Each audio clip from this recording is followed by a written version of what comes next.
Americans twice as likely to have dementia compared to their Caucasian counterparts. Hispanics and Latinos, 1.5 times as likely. Not only do we see that disproportionate effect, we also know that African Americans, Native Americans, Hispanic Americans, and Asian Americans have all reported discrimination when talking about or trying to access care for dementia. Really highlights how much more work we need to do on a daily basis. Let's talk about the terms that we use all the time. Normally, I'm out in the community all the time, participating in various events throughout New York City. And when I'm meeting with a family or when I'm at a health fair, I always like to start off by talking about the terminology. Really important for us to know it. So I always like to think of dementia as an umbrella term, a broad general term that is used to describe a set of medical conditions that lead to cognitive decline, problems with cognition, particularly problems with memory, thinking, and reasoning, but really all functional areas of the brain, because the brain is responsible for everything we do as human beings. So dementia is a broad general term. Under that umbrella term of dementia, we have many different forms of it that exist. Alzheimer's disease is the most common. 60 to 80% of individuals that have dementia have Alzheimer's disease specifically. So it is the most common, but we have other common forms of dementia. Vascular dementia, that's a form of dementia that occurs when there's damage to the heart or blood vessels, anything that puts a strain on the heart. Things like high blood pressure, diabetes, stroke, high cholesterol, all of these things lead to an increased risk of dementia, specifically vascular dementia. Really, really important for us to take care of our hearts for that very reason. And I always tell people that what's good for the heart is good for the brain. Unfortunately, the opposite is also true. What's bad for the heart is also bad for the brain. We have another form of dementia known as Lewy body dementia. So in addition to the memory changes, individuals with Lewy body dementia have problems with coordination, balance, rigidity, stiffness of motion. They're also having visual hallucinations and acting out dreams while they're awake. And then another common form of dementia, frontotemporal lobar degeneration, that affects the frontotemporal region of the brain. That's the part of the brain that controls behavior. So people have profound behavioral changes. Also, the part of the brain that acts as our impulse control center tells us what to do, what not to do. So people with this dementia tend to lose their inhibition. So these are the most common forms of dementia. We have many other forms that exist. We currently know of over 100 different forms of dementia. Here at the Alzheimer's Association, we provide services to everyone affected by all forms of dementia. Full name of our organization is Alzheimer's and Other Related Dementias. A little more on the disease. So Alzheimer's disease, like all forms of dementia, is irreversible and progressive, meaning that unfortunately it gets worse and worse as time goes on. It is a fatal disease because in the late stage it affects the brainstem, a part of the brain that controls everything we do, controls autonomic nervous function, things like heart rate, blood pressure, breathing. And that's unfortunately when the disease becomes fatal, destroys the brain cells. We know that the risk of developing Alzheimer's disease increases with age, but it is not a normal part of aging. Really important distinction. So as we get older, the risk of developing Alzheimer's disease increases, but at the same time, it is not a normal part of aging. Really, really important because a lot of people still think that Alzheimer's disease and other forms of dementia are a normal part of aging. I mentioned that Alzheimer's is the most common form of dementia. The majority of people develop what's known as late onset Alzheimer's dementia. That means they were 65 years of age or older when symptoms began. But we also know that early onset is possible as well, meaning that the person was in their 30s, 40s, or 50s. Clinical symptoms of dementia, that umbrella term, includes memory loss, not just memory loss, but memory loss that interferes with daily life, affects a person's ability to do the things they were once able to do. Problems with language, word finding ability becomes affected, vocabulary gets affected. There is confusion as well, changes in visual spatial perception, the ability to perceive proper distance, poor or decreased judgment, especially if they had good judgment before, problems thinking, planning, and organizing tasks, and changes in mood and behavior as well as personality if that part of the brain becomes affected. We have a program, actually, 10 warning signs, where we talk about all of those warning signs in greater detail and the distinction between signs of dementia compared to normal aging, typical age-related changes. So Jerome Stone was a businessman. And back in 1979, his wife, Evelyn, was diagnosed with Alzheimer's disease. And right away, Jerome noticed that there were really no support services. No one was really talking about dementia in 1979. A lot of people didn't even know about it. There was a lot of stigma associated with the disease. There's still a lot of stigma now, but we've certainly come a long way. Jerome found that unacceptable. What he did was he convened a group of researchers, donors, volunteers, and they started meeting. And out of that, he created the Alzheimer's Association in 1980 and served as our first president for a number of years. And Jerome said the following: do things here and now, not after you're gone. If you have some money, share it. And if you have some time, do something worthwhile. We strive to live by those words every day. Everything we do at the association, we're a large national organization, we always remember his words and strive to do that on a daily basis, based on what Jerome exemplified. Lived a long life, died in 2015, actually, at the age of 101. So let's talk about our mission and our vision here at the Alzheimer's Association. Our mission is to eliminate Alzheimer's disease through the advancement of research, to provide an enhanced care and support for all affected, and to reduce the risk of dementia, all forms of dementia, through the promotion of brain health. Our vision, what we're striving to do, is to get to a world without Alzheimer's disease and all forms of dementia. We, and when I say we, I mean the Alzheimer's Association, we are the world's leading voluntary health organization in Alzheimer's care, support, and research. How do we do this? Well, it's a multifaceted approach that we use. I call it the 3 C's: care, cause, and cure. So I have the honor of being part of the program team here in the New York City chapter. So my amazing colleagues and we work together to deliver programs and services to all those who are affected and those who want to learn more about dementia throughout New York City. We do this in a variety of different ways. We educate and support families, and we also train professionals in best practices of dementia care. So we go out in the community virtually now, of course, as a result of COVID, but normally we go out in the community to train professionals as well.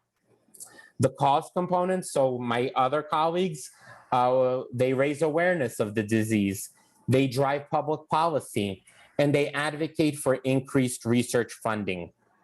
The cure component, we are the world's largest nonprofit funder of research worldwide. We're right behind the United States government and the Chinese government in terms of the impact we have.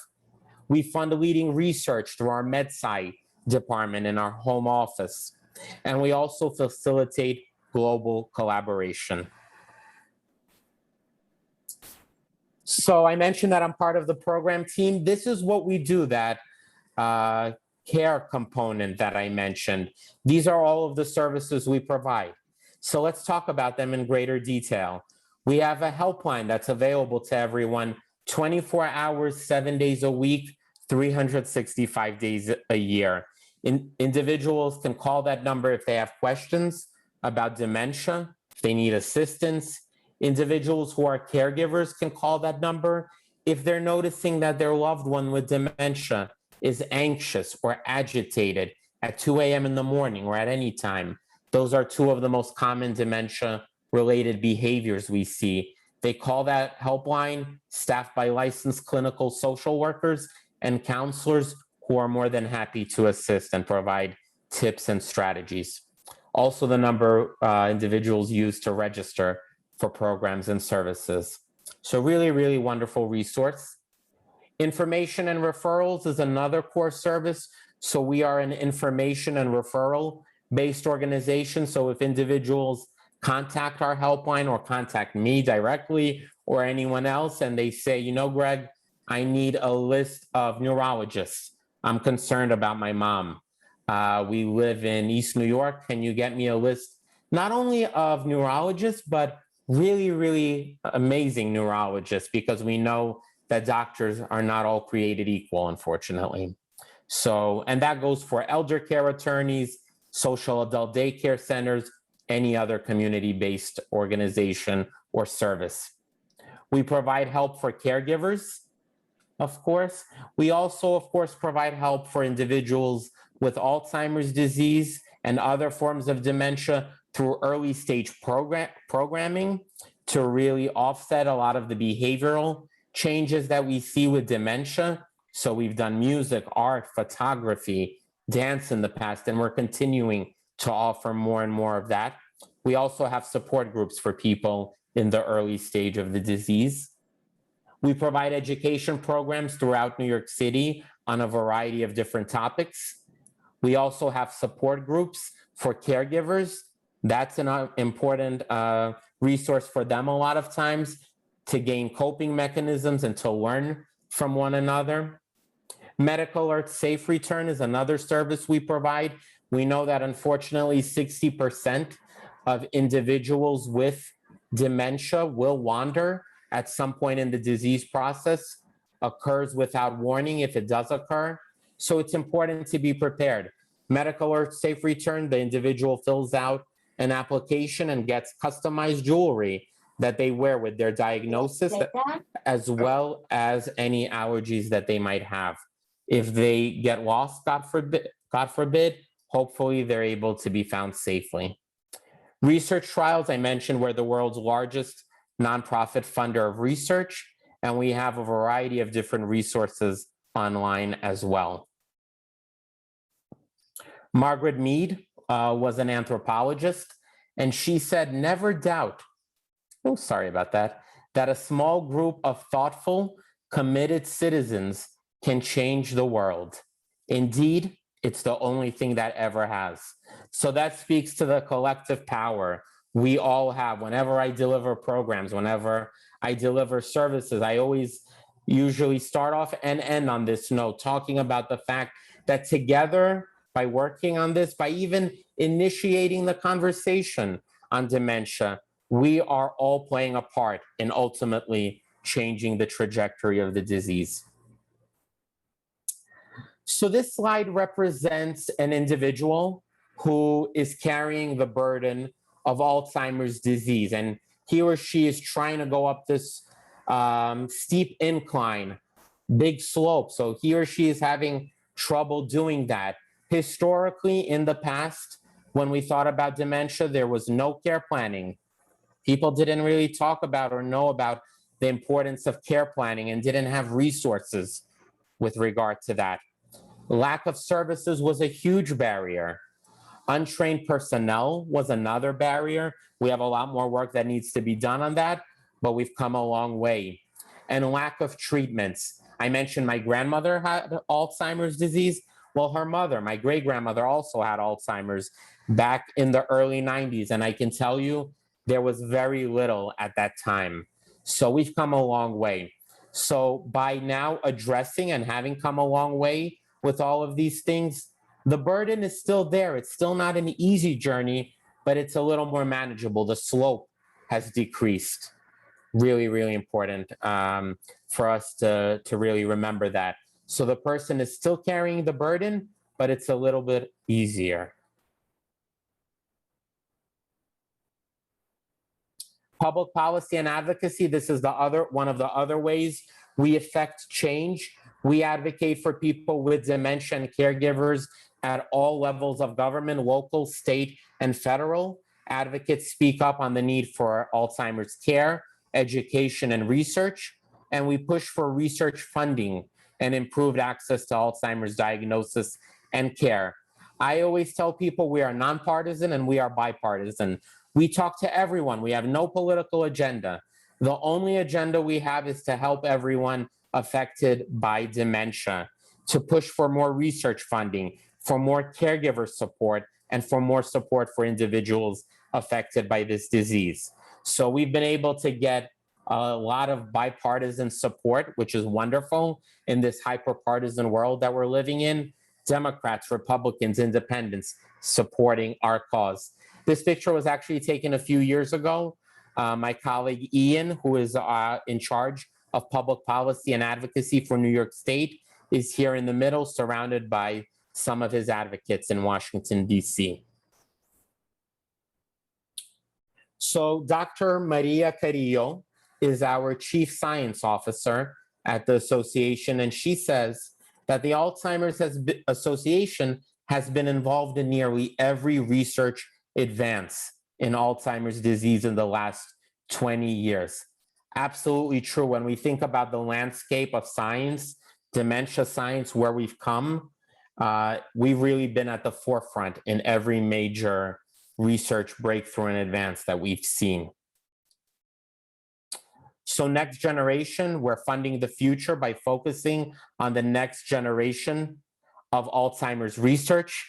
We're contributing to research breakthroughs for people with Alzheimer's disease by funding research, convening researchers.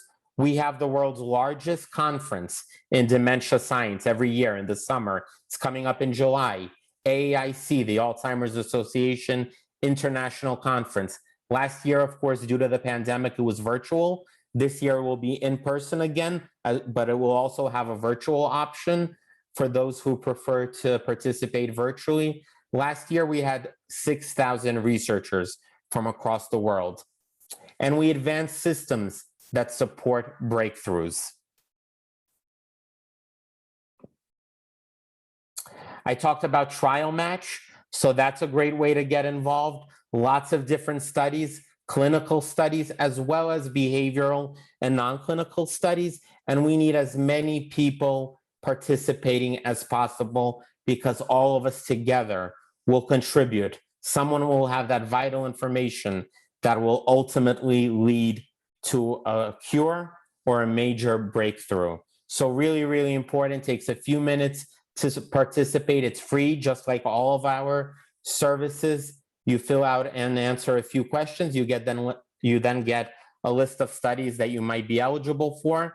You can then contact the PI, the principal investigator, if you want to learn more, and if you eventually want to sign up. So that's it for me today. And I just want to conclude by saying we're all in this together. I urge all of you to join the fight against Alzheimer's and other forms of dementia. Together, we're going to change the trajectory of this disease. Get informed, speak up, help out. I'm here for all of you at every step of the way. I put my contact information in the chat earlier today. Feel free to reach out at any time. Thank you all so very much. Really appreciate it. Thank you so much, Greg. Yeah, thank you very much. That was very informative, and well, we learned quite a bit. Now, I believe, if I'm not mistaken, Dacia Bryant is the next presenter, or do we have someone from? So we're following the program. So the next person up, it's hard to see the slide. Yeah.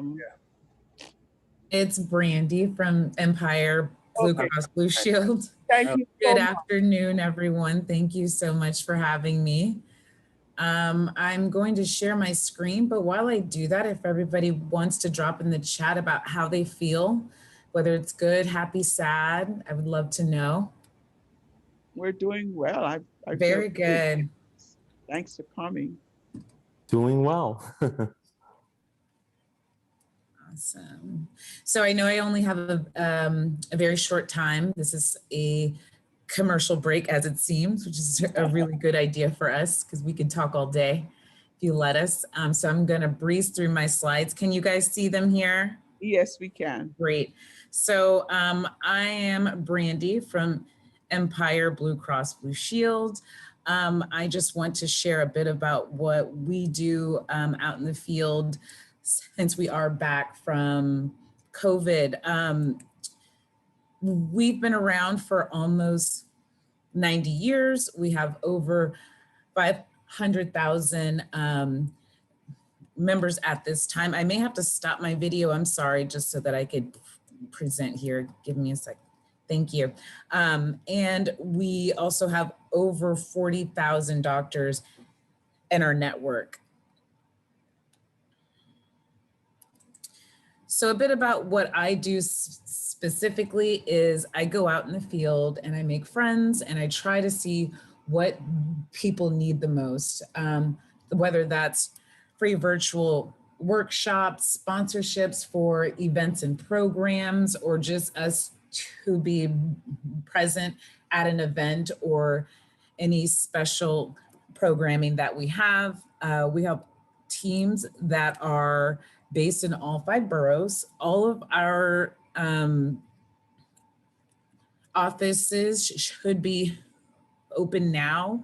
You may have to make an appointment in order to go into one, but if you do happen to walk in, they can try to help you there or create a virtual appointment. At this time, you can get a plan virtually or over the phone. So don't hesitate to walk into an office of ours. I cover Brooklyn North. So my locations would be the one in Flatbush here and the one in Bushwick. But of course, this is inclusive of all of our storefronts.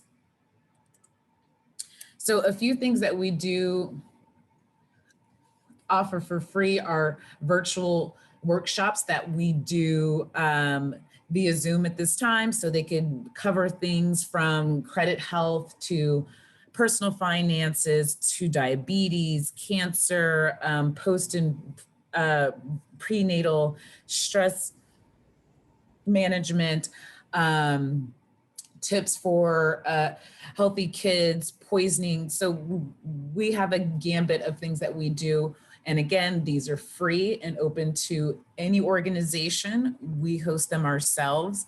We are starting to move back into the field with this, but if you want a virtual one, please feel free to reach out to me and we can schedule one for your church or your classroom or just group of friends that would like the information. We try to follow the monthly observances. So this past month, we did Caribbean American Health Month at our site in Flatbush, and it was amazing. We had the campaign against hunger bring out their mobile van to give out free food. So we try to host something like that every month at our storefront. So check out our site to see if the storefront near you is going to have anything that would include free things for you, whether it's food, groceries, or just information. So a part of my role as well is to host events. So that could be something as small as tabling at your site or clinic, or as big as the one here. As you see, this breast health event that we had in this huge auditorium. We had over 1,000 people there. So they can be as small or as big as you'd like. We also host baby showers free to clinics where they service families or expectant parents, and we provide free diapers, wipies, bottles, bibs, the whole thing. And of course, back to school, we give out backpacks and tools for our kids throughout the school year. So if you are in need of that, please reach out to me and we'd be happy to support that request. Again, this is just us out in the field trying to support our staff that we may have at a provider.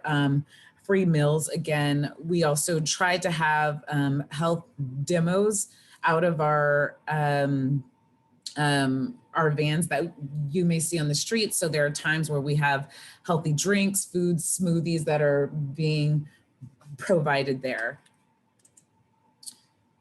And again, we sponsor events. So if there's a case where, say, you're hosting a back to school event, you need a few $100 or $1,000 to feed or buy some supplies, we're open to try to support that.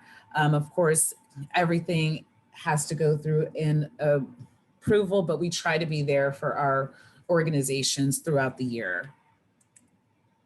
And this is the team. So we are spread out again across the 5 boroughs. I cover North Brooklyn. I also cover the expansion counties that we are growing into. So that would be upstate, Rockland, Orange, and Ulster County. And here's how to find us. So if you have your phone out now, you could actually take a picture of this screen and our site will pop up. You could speak to an agent now. You could also create an appointment from this site, view doctors, view our plans. We have plans from CHIP all the way to EP. So take a look at that if you are curious or have any questions about our plan. And of course, you can follow the things that we do on our platforms. We're on Facebook, Twitter, YouTube, and LinkedIn. That's where you'll find the most information about where we'll be and how to get a hold of us.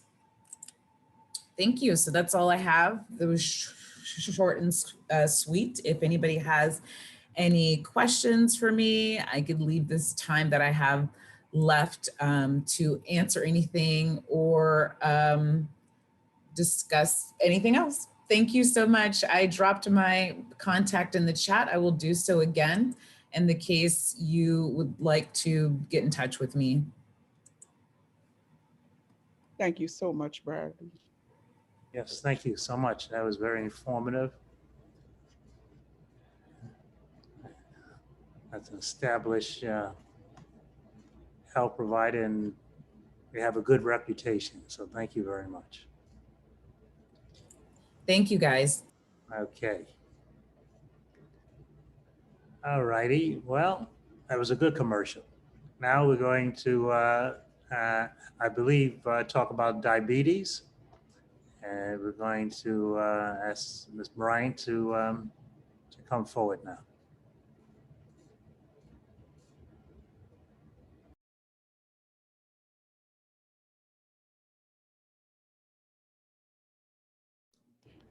You're muted.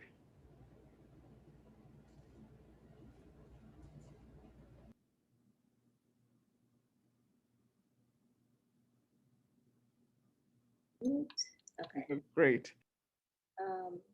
Can you see my screen as yet or no? I don't know. Not yet. Okay, one second. Minimize the PowerPoint. Just minimize it. Mhm. Now go to share screen. Choose PowerPoint. There it is. And then start. Mhm. And then start it. Mhm. Sorry. Okay, here we are.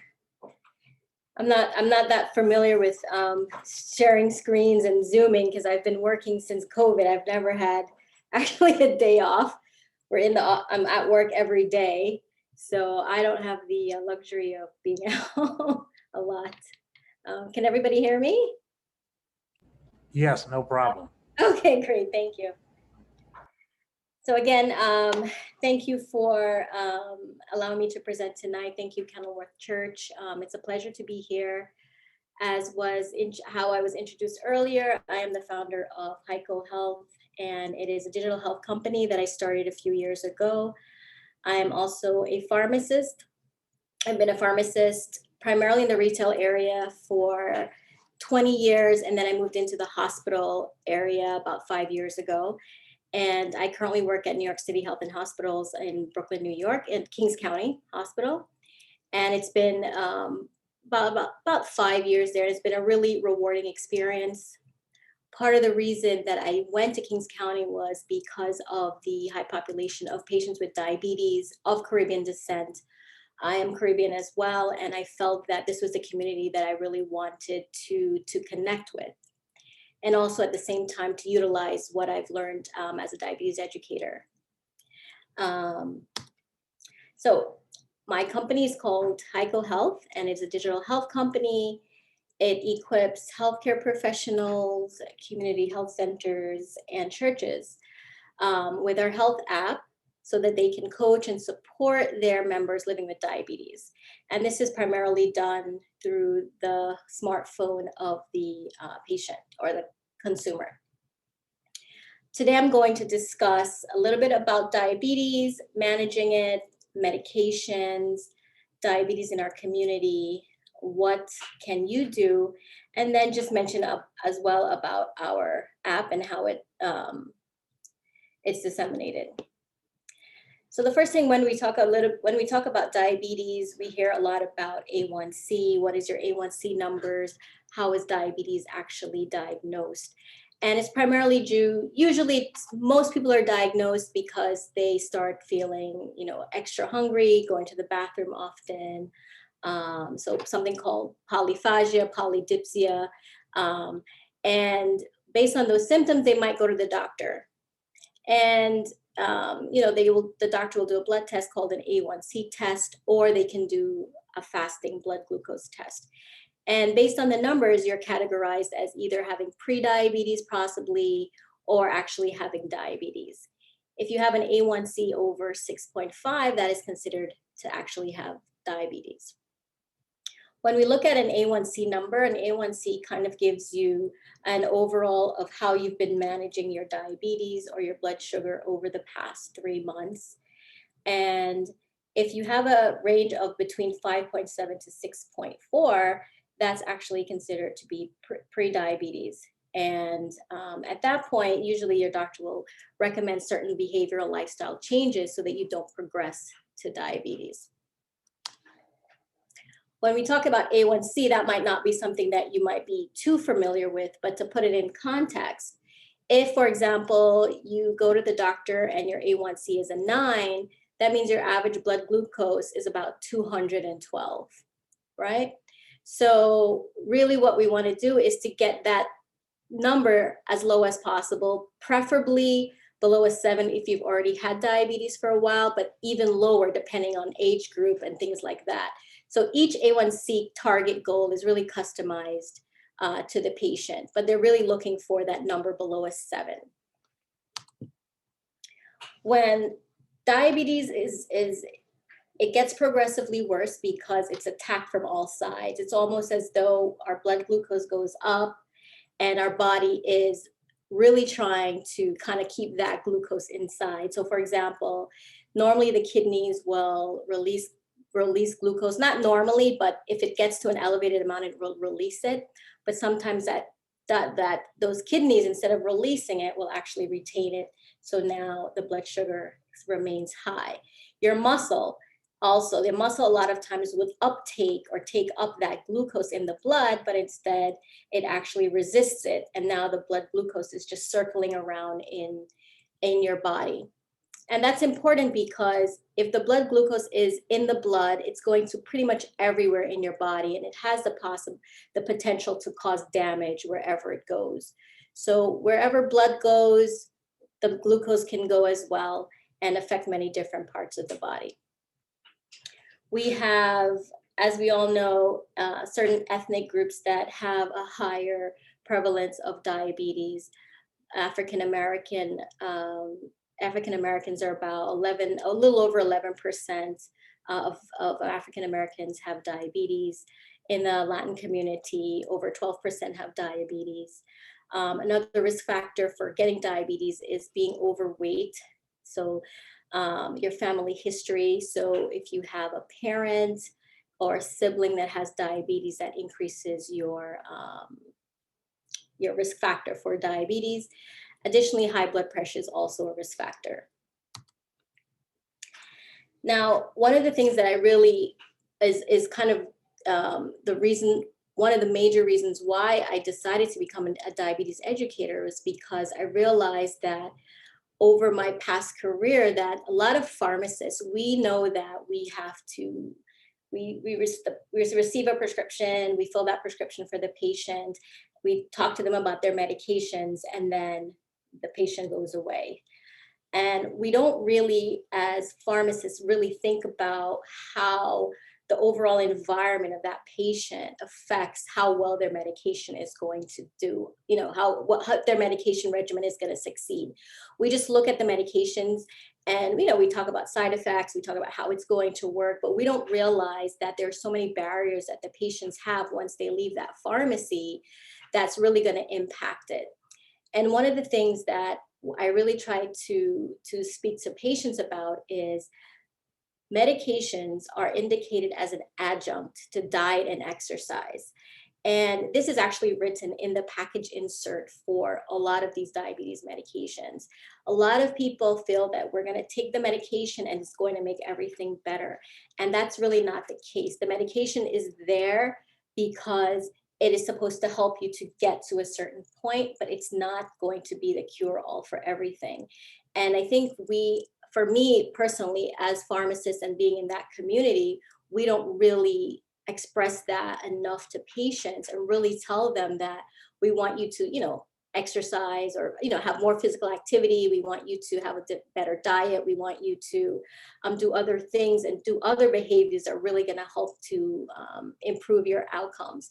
Now, as a pharmacist in a retail, they don't have a lot of time. I know that to say this to patients, but at least having that awareness, it can be a really quick conversation to help our patients to be a lot more successful. So I'm going to read this statement again, only because it's very, very pivotal for me. And it's that medications are indicated as an adjunct to diet and exercise to improve glycemic control, which just means blood sugar control. And just to go over the definition of adjunct, adjunct is defined as a thing added to something else as a supplementary rather than an essential part. So with diabetes, as I said, once that sugar or glucose is in the bloodstream, it can affect every part of the body from head to toe. As the gentleman was speaking earlier about Alzheimer's disease, again, it goes in the cerebrovascular area. It also can affect your eyesight. It also can affect your fingers and your toes. A lot of patients don't really see or really understand fully how diabetes can affect every single part of your body. And teaching people the signs and the symptoms for early detection is really very important to prevent all those long-term complications. The feet especially is one area where, it's the furthest part from our bodies. We pay it the least attention. I think we take it for granted sometimes that we can get up every day and that we can walk around. But if there's something like a numbness in your feet or a tingling in your feet, it's definitely something that you have to make a note of. And examining your feet is such a great prevention in terms of the progression or worsening of diabetes or even the onset.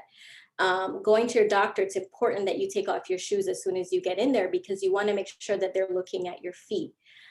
You could do that yourself by taking a mirror, putting it on the floor and look under your toe, under your foot to make sure there's no cracks or no redness areas. And that's a really great tool to really help to make sure that you're keeping foot health. Additionally, just doing something simple like wiping in between your toes after a shower to help to decrease that moisture, preventing bacteria to grow is a really great way to really make sure that you're not getting any kinds of infections. And as you can see, there's so many other areas that, you know, we can't get into all of them, but just managing blood sugar and knowing the risk factors are really going to be your best prevention.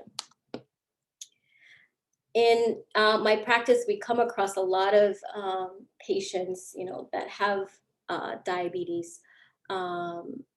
If you're over 65, I forget the statistic, I think it's like about 25% or more. I think it's a little bit more than that. Patients over 65 that have diabetes, and they're really taking 6 or more medications. I actually think that number should be a little higher. If you add on maybe some of the over-the-counter multivitamins, aspirin, and things like that that they're taking, it probably is closer to 8 or 10 medications that these patients are taking. And they're refilling the medications, and a lot of times they don't know what they're taking. They don't know what the medication is for. When they call me for a refill and say, well, I need the white pill, I said, well, you have 3 white pills. What's the name of the pills? I don't know what the name of the pill is. I said, what are you using the pill for? I don't know. So it's also part of our job to make sure that the patients are aware of what they're taking and why they're taking it. A lot of patients that are elderly as well will come to the pharmacy because it's a way almost to go out and also just to be in the community, and they're not actually even taking the medications. And what I found, especially in a hospital setting, I can look at a record of a patient and say, well, why did the doctor add XYZ to your medication? Are you taking it? Because I noticed that, you know, your blood sugars are not going down, they're actually going up, but this medication should have helped you. What happened?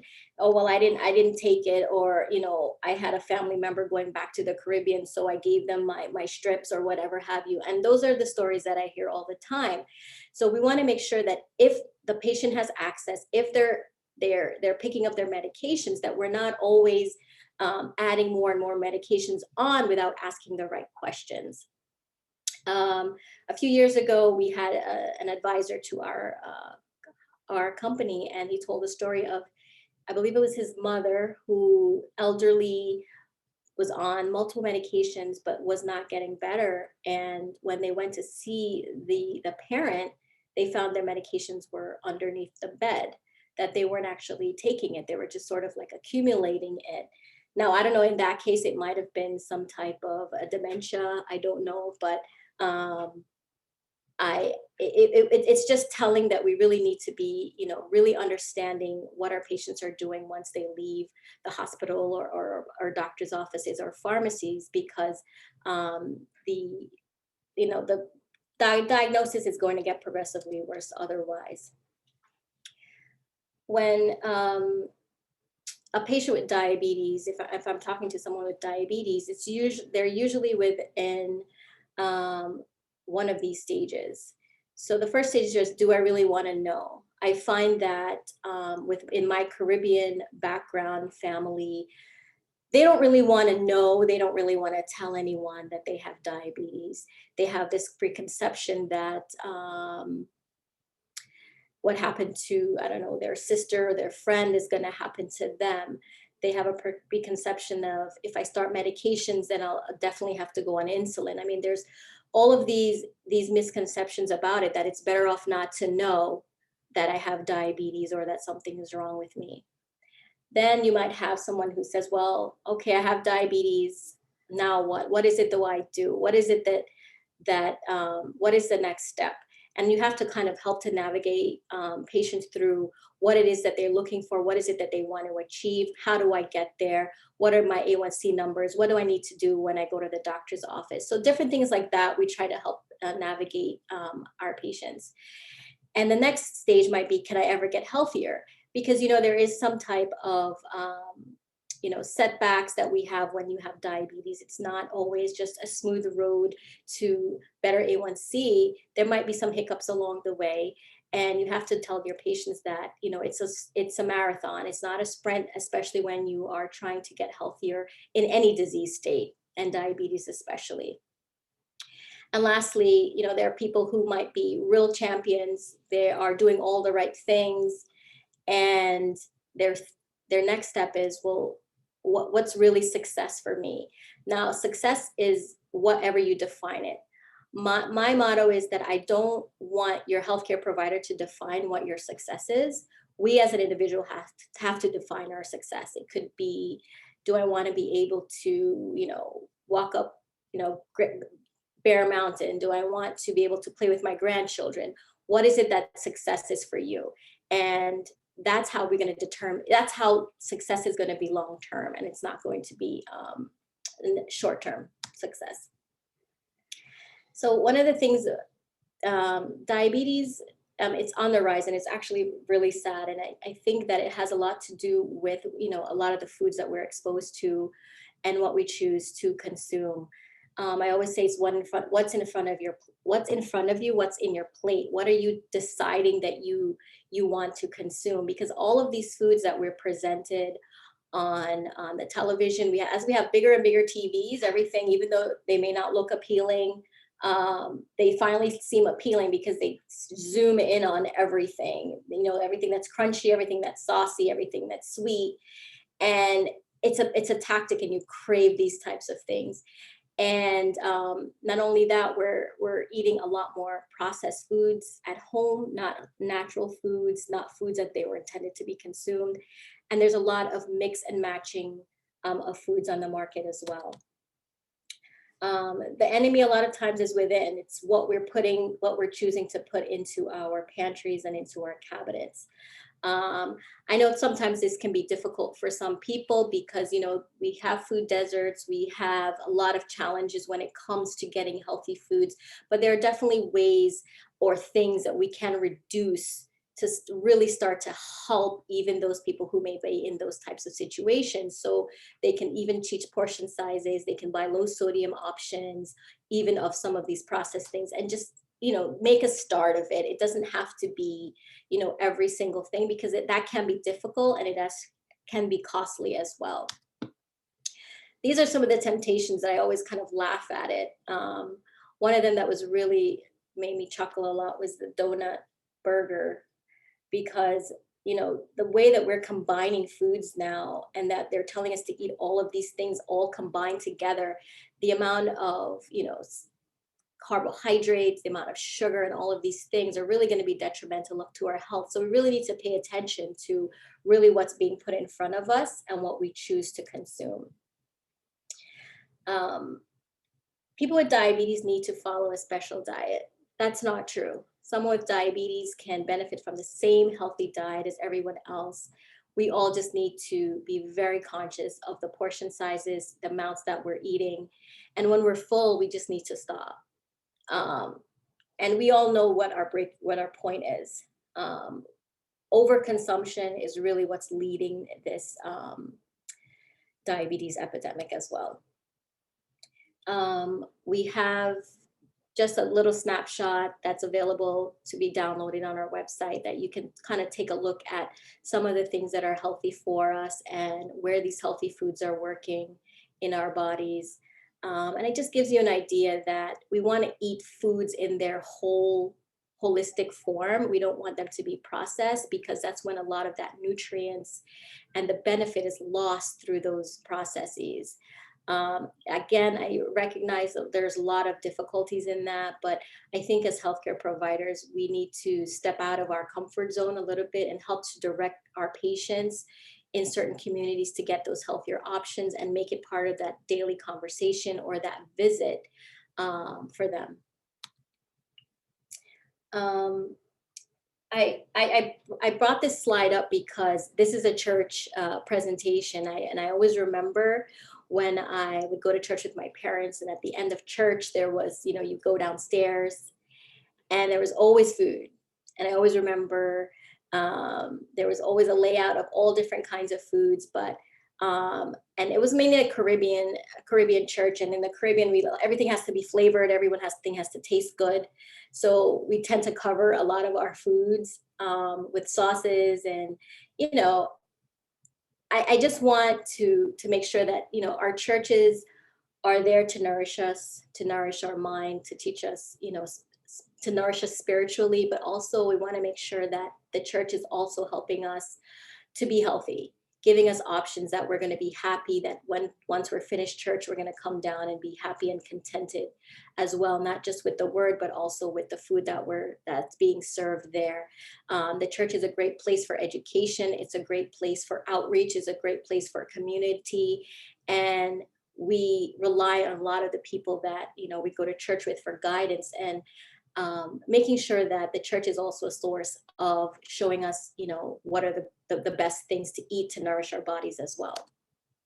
I don't think I have to, this is sort of self-explanatory, but we forget that a lot of times the sugar is inside of, the beverages that we drink. I'm a great advocate for water, even if it's flavored water with lemon, something, just because it is the best thing for our body. It nourishes us, it cleans us, it flushes out different toxins. And water actually also makes us full. So we don't want to eat as much sometimes when we drink water. But a lot of the sugar that we're taking into our bodies is coming from those high fructose beverages that we have with our meals.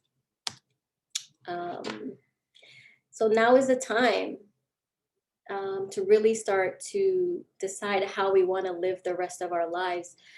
Diabetes does not give you time to get ready.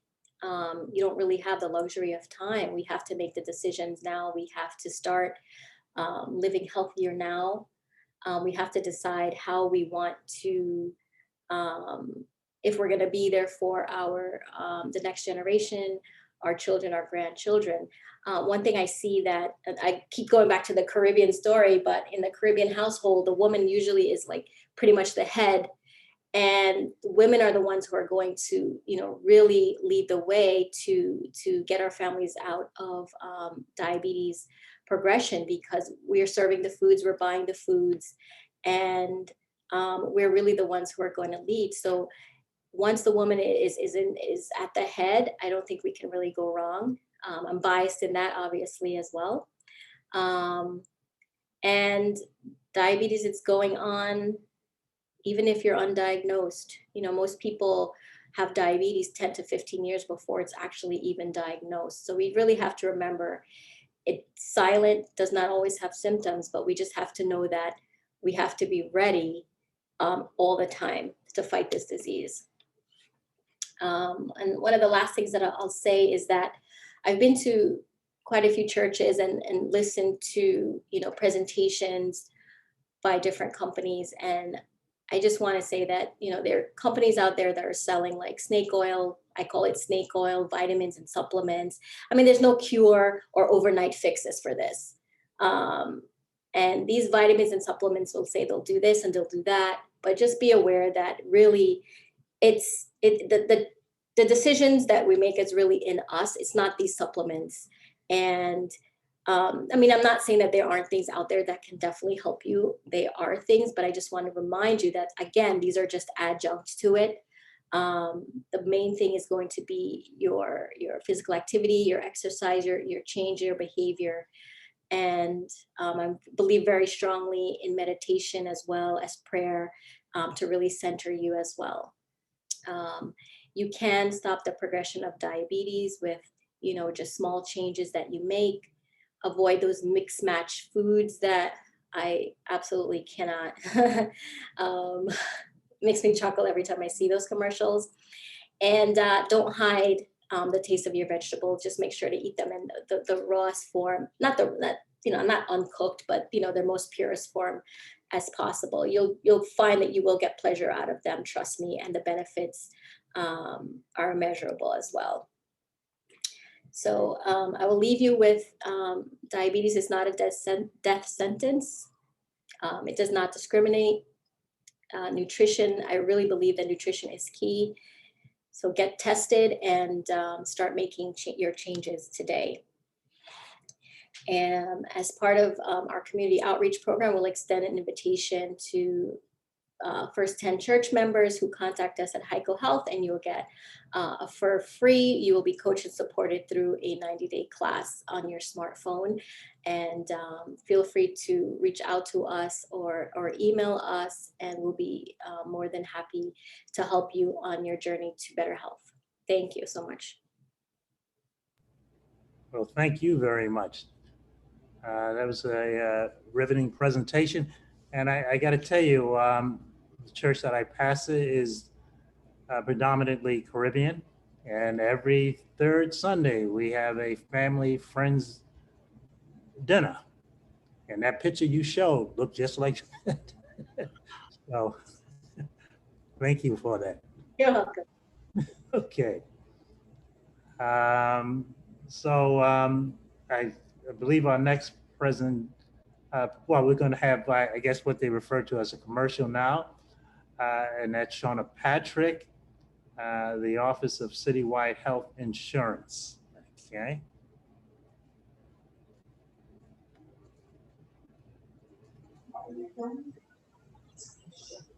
I'm sorry, are we breaking before I present, or I missed that part? No, I don't think there's a break. No, we're going. Okay, so we're ready to go. Okay, I'm going to share my screen.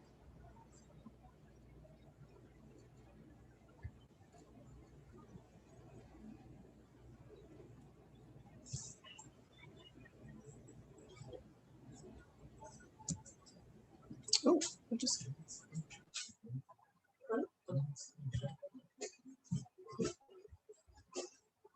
okay. Is everyone seeing my screen? Yes, we see. Okay, wonderful. All right, so again, my name is Shauna Patrick, and I'm with the Office of Citywide Health Insurance Access. We work out of the Department of Social Services and the Human Resources Administration. I will be speaking with you regarding health insurance for people 65 and older, who also individuals who are living with a disability or visual impairment. Up on the top of your screen is the contact number for a program that individuals who are disabled or individuals who are seniors, and that's people who are 65 and older, where they can call and be assisted with applying for Medicaid and the Medicare Savings Program. Also on your screen is my email and my contact phone number, which is towards the bottom of the screen.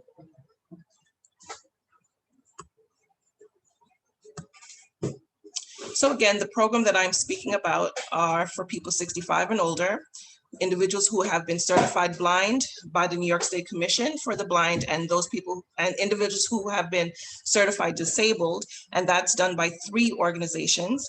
One of 3, you don't have to be certified by all 3. The Social Security Administration, the State Medicaid Disability Team, and uniquely for New York City is the local Medicaid Disability Review Team.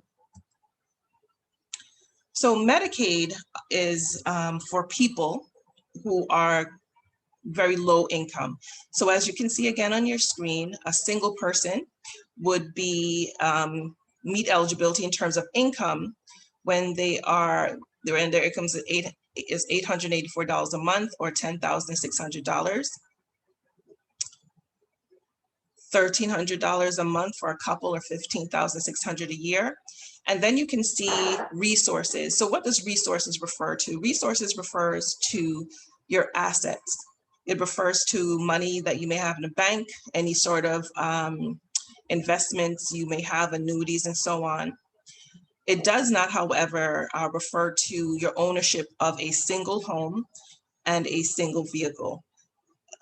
Properties that you may own beyond that one property will then qualify towards counting towards your resources. And before I move on, I have to point out that when we talk about your home and owning your home, that's the home that you reside in.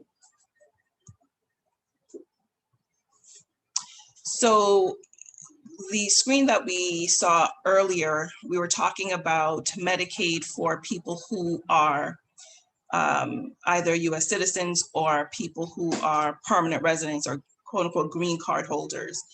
However, we all know that we do have individuals who cannot necessarily go and get Medicaid through that typical route because they are undocumented, or they are visiting in the United States and they're a temporary immigrant in New York. Medicaid, however, in the case of emergency, is available to those people, again, those who are undocumented or just happen to be visiting here temporarily and they grow ill. You can sign up for emergency Medicaid at any time. And I think this is important for us to know as well, because especially in New York City, we have a lot of immigrants, and some of those immigrants that may go to the church with us may be undocumented. And it's important for them to know that they do have an option of signing up for Medicaid coverage. And if in the event that they should have an emergency, they break an arm, they grow very ill, they should have some sort of insurance in place, and they can sign up for emergency Medicaid. There is a phone number for people who are 65 or older, and that number is on your screen. It is the general contact number, and that's the 347-396-4705, because the Medicaid application for individuals who are looking for emergency Medicaid is different for those who are under the age of 64 or not disabled or blind. And then for individuals who have Medicare, they may need help paying their premium or other costs that's associated with their Medicare. And so on your screen, you will see there are 3 programs for that individuals based on their income may qualify for, and can help them get some sort of waiver on their Medicare costs. And you can see the different dollar amounts on your screen. There is the Qualified Medicare Beneficiary Program. For a single person, that's $1,074, and for a couple is $1,452. Again, this is referring to monthly income. And then we have something called the Specified Low Income Medicare Beneficiary Program, and that's for individuals who have income coming in of $1,288 to $1,742. And then the last program that's there, you cannot be a recipient of Medicaid and also the qualified individual Medicare waiver, premium waiver, and that's for family of one. It's the income would be $1,449 or $1,960. And you also notice at the bottom it says no resources test for the MSP only consumer. So that is for the individual that we just talked about under the qualified individual. They don't have a resource test, so we're not looking at your assets, in other words. And on your screen here are some resources. I could share that with the hosts at another point to distribute to the attendees of this event this evening. We have in New York City, we have what's called HICAP, and that helps people understand Medicare more in depth. And then we have the Independent Consumer Advocacy Network, and their contact information is there. And that's for people enrolled in managed long-term care, which really applies to anyone, but especially people who are of a 65 or older, but probably tend to use that. And then HRA's contact information, our helpline, is on your screen as well. And my program, that the contact information is there as well, and as well as a website, which gives you some more information. And the Facilitated Enrollment Program for people 65 or older, living with disability or visual impairment, again, helps people enroll in Medicaid, and also assists people apply for the Medicare Savings Program. And that concludes my 5-minute presentation to you. Thank you for your time. Okay, thank you very much. Again, very helpful information.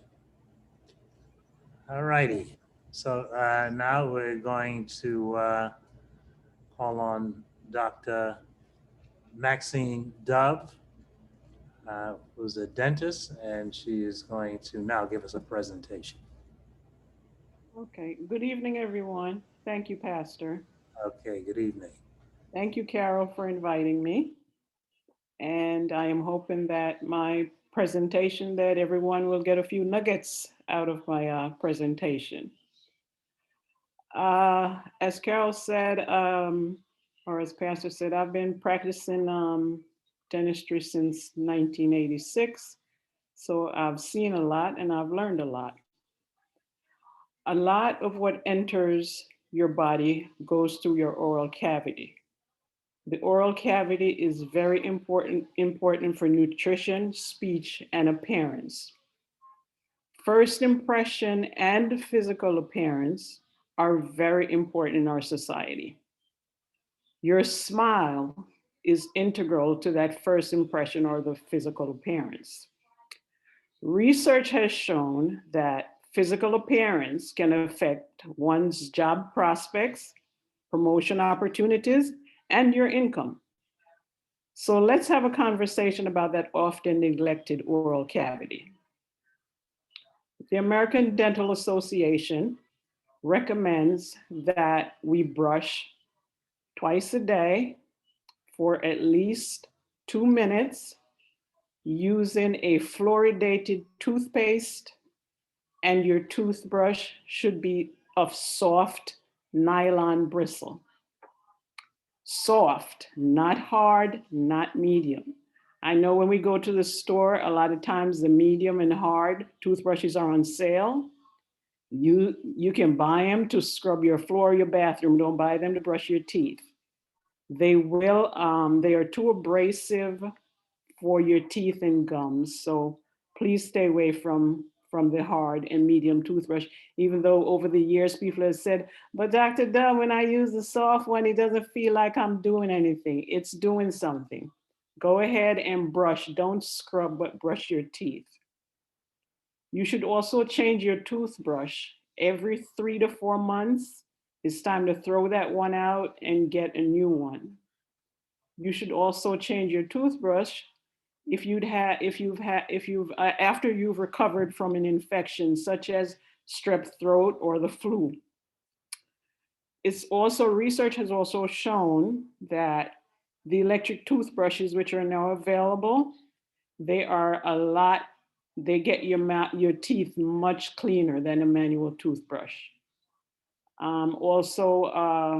It will help, especially older patients who have arthritis or other illnesses that will prevent them from holding like a small toothbrush. The electric toothbrush will really help to get the teeth clean. With the electric toothbrush, there's a head that you take off of the base. You should also change that toothbrush head every 3 to 4 months.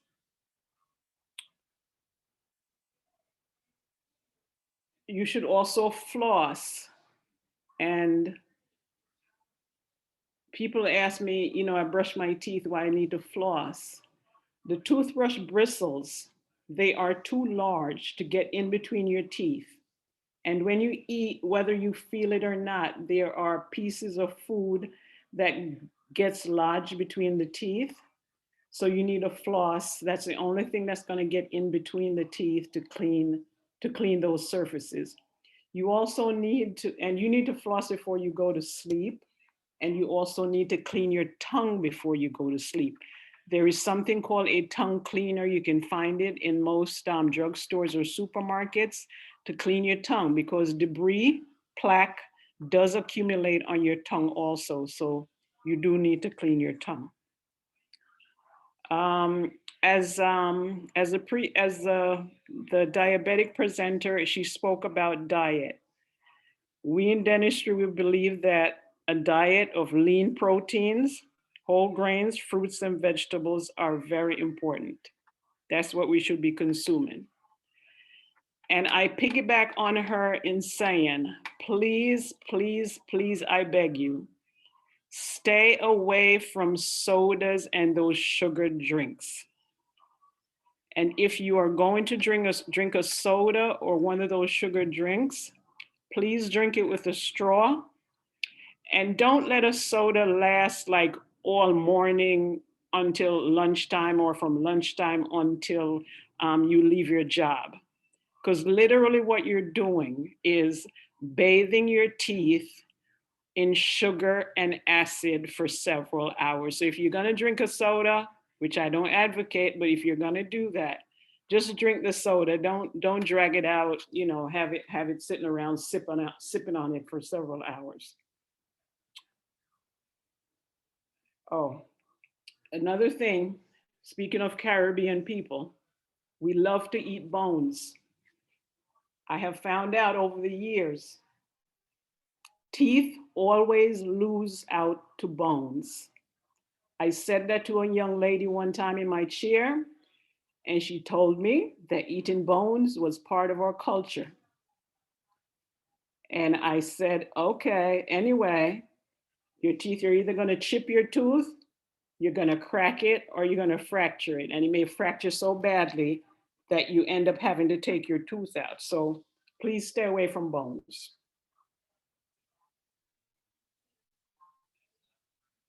Okay, another thing, mothers, please do not allow your baby to train you to put them to bed with the bottle, with milk or juice or some other sugar drink in it.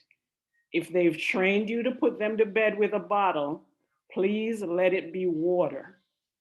If they go to bed with the milk or the juice or some other drink, the sugar from the milk or from the juice is going to decay their teeth. And we know that there's such a thing called nursing bottle caries. So it's most of the time, the nursing bottle caries, it's going to be, of course, the upper front teeth. The first thing when the child opens their mouths, you see their upper front teeth and they're decayed.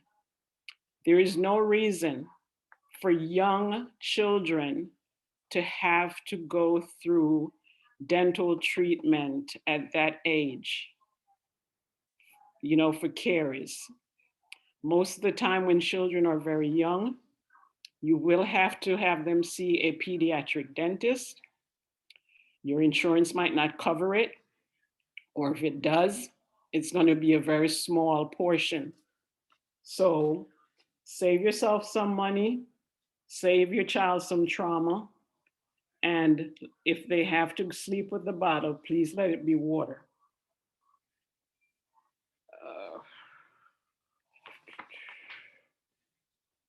Also, another thing with young children, you know how mean they can be to each other. So, you know, the young child where the teeth is decayed, the other ones will make fun of them. And that's going to affect a young child's self-esteem, because how they look, they want to, you know, look like their friends. So that's also something to keep in mind. Baby teeth, I mean, a lot of patients have come into me with their children and I say, let's fix these baby teeth. Doc, why are we going to waste money on fixing them? They're going to fall out anyway and they're going to get some other teeth. Baby teeth are important. They help, you know, they help the child to chew their food, to speak and all of that. And the baby teeth guide the permanent teeth into their proper position. So baby teeth are very important. Those of you who play sports, especially in our community with basketball, so those who play contact sports and our children who play contact sports, please, I beg you, consider, especially your child, having them use a mouth guard. Over the years, I've had young, especially boys, come in and they were playing basketball, have a perfect complement, beautiful teeth, and they got an elbow in the mouth. And whether the tooth gets broken or whether it gets totally knocked out. So a mouth guard really is very important in children, especially, but also in adults. But I really push them for children. I remember when my older daughter used to play basketball, she was the only one on the team wearing a mouth guard. But if she wanted to play basketball, she was going to wear that mouth guard.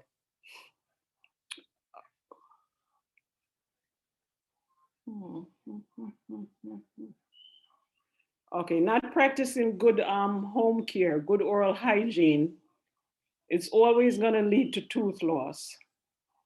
You're going to lose your teeth. Well, you can also lose them by the accidents, like I said, but most of the time we lose our teeth either from caries or cavities or gum disease, and we call that periodontal disease. Caries are a result of oral bacteria converting food debris to acids, which will then destroy the hard tooth structure. So a cavity basically consists of bacteria and the now softened organic material that makes up a tooth.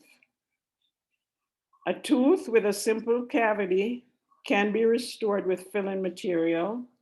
And I do recommend that you save a tooth if the long-term prognosis is favorable. There are several types of filling material that we have now. They're the tooth-colored filling materials. They're called composites. We have the old silver ones called amalgams. They're not as popular anymore because of the mercury content, but we are still allowed to use amalgams. Then you have your gold fillings, and those you'll see folks walking around with gold in the front. I'm not a proponent of the gold in the front, but I think their gold can be excellent material used in the back, but to each his own. If a patient wants a gold tooth in the front, I might give my opinion, but if that's what they want, I'll make them a gold tooth. Now, if you let the cavity stay in the tooth and it's not taken care of while it's a simple filling, the decay is going to progress, and it's going to go all the way down into the tooth until it gets to the nerve and the blood vessels in the tooth. Once that happens, it's no longer a simple filling. If you put a simple filling in a tooth like that, you're going to be in pain. So you generally have two options when the decay has gone that far. You're going to either have to get a root canal, a filling in a crown, or the tooth will most likely have to be extracted. Because if left alone, that tooth is going to abscess, and eventually, you are going to end up losing that tooth. So if at all you can save a tooth, I truly do recommend that you do that. Don't be so quick to take a tooth out because you have 28 to 32 teeth. I always ask my patients when they take it out, doc, take it out, doc. I'm like, if something was wrong with one of your 10 fingers, would you just say, cut your finger off? So, a lot of us, because we have lips and cheeks to cover the gaps, we think it's take it out, take it out. But the oral cavity, it's part of the body, and it affects a lot of things that happen in the body. And I always say, there's nothing that we make that's going to function as well as what God made. If you ever full denture patients, if I don't know if any one of you know of anyone, if you wear full dentures, when you first make full dentures for a patient, in general they usually fit quite well, but over time, the jawbone that the denture sits on, it gets smaller and it gets smaller. And after a while, the denture starts to move around and the patient is in pain. And it's not a very comfortable situation for the patient. So I always say, if you can, even if you've lost some teeth, whatever few you have left, do all that you can to keep those teeth, because it does make a big difference in your lifestyle. Dentures, I say people who wear full dentures, don't think of those dentures as replacement for your teeth. Think of dentures as replacement for no teeth, because dentures don't function like regular teeth.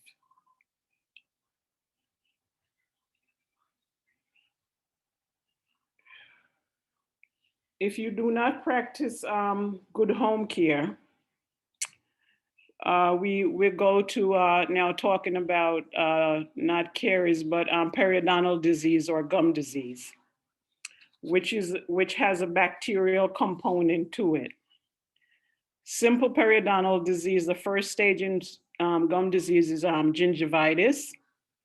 It simply is inflammation of the gums because you haven't been brushing all of that plaque off your teeth. So it causes your gums to get inflamed. And when you brush your teeth, you're gonna have bleeding of your gums. Always say, healthy gums do not bleed when you brush them. Now, from gingivitis, if you practice good home care, you can go right back to having perfectly healthy gums.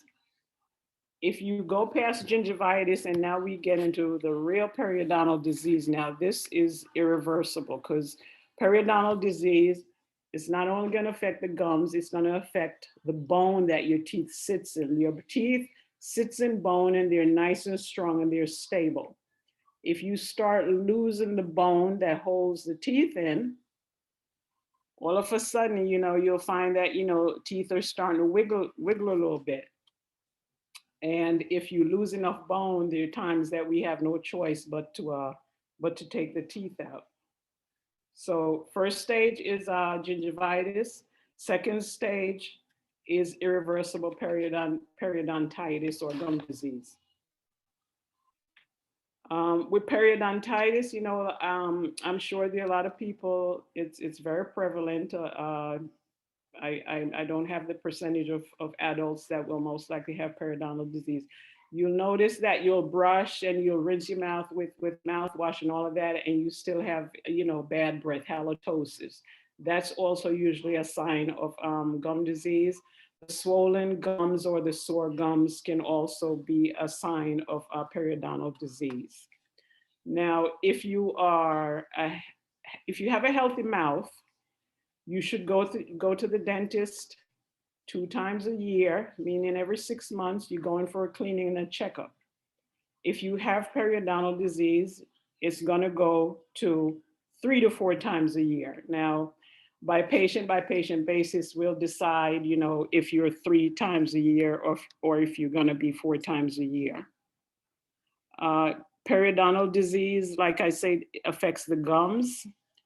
So if your gums start to shrink away from the teeth, it's gonna expose the root surface.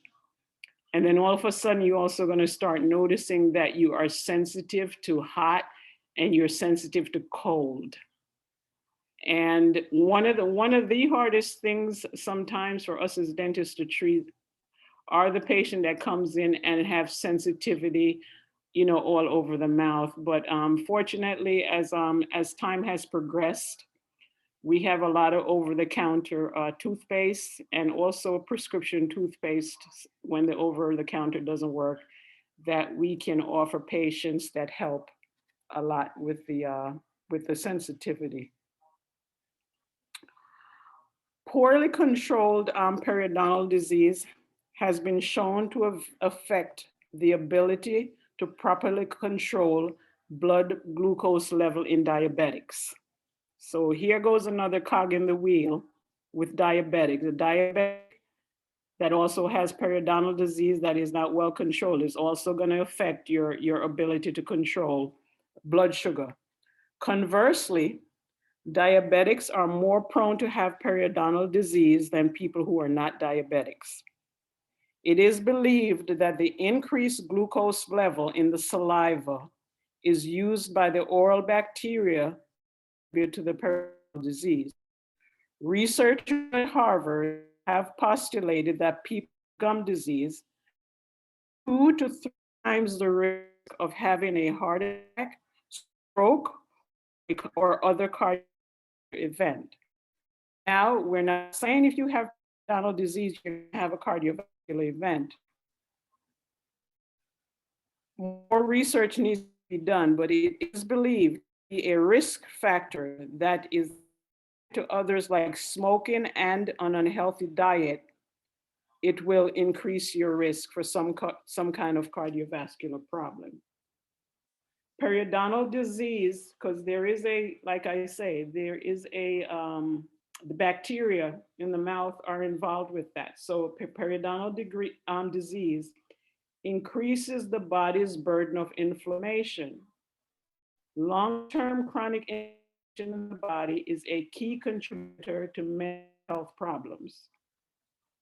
Low-weight preemie babies might be triggered by the inflammation caused by bacterial migration from periodontal disease into the blood circulation.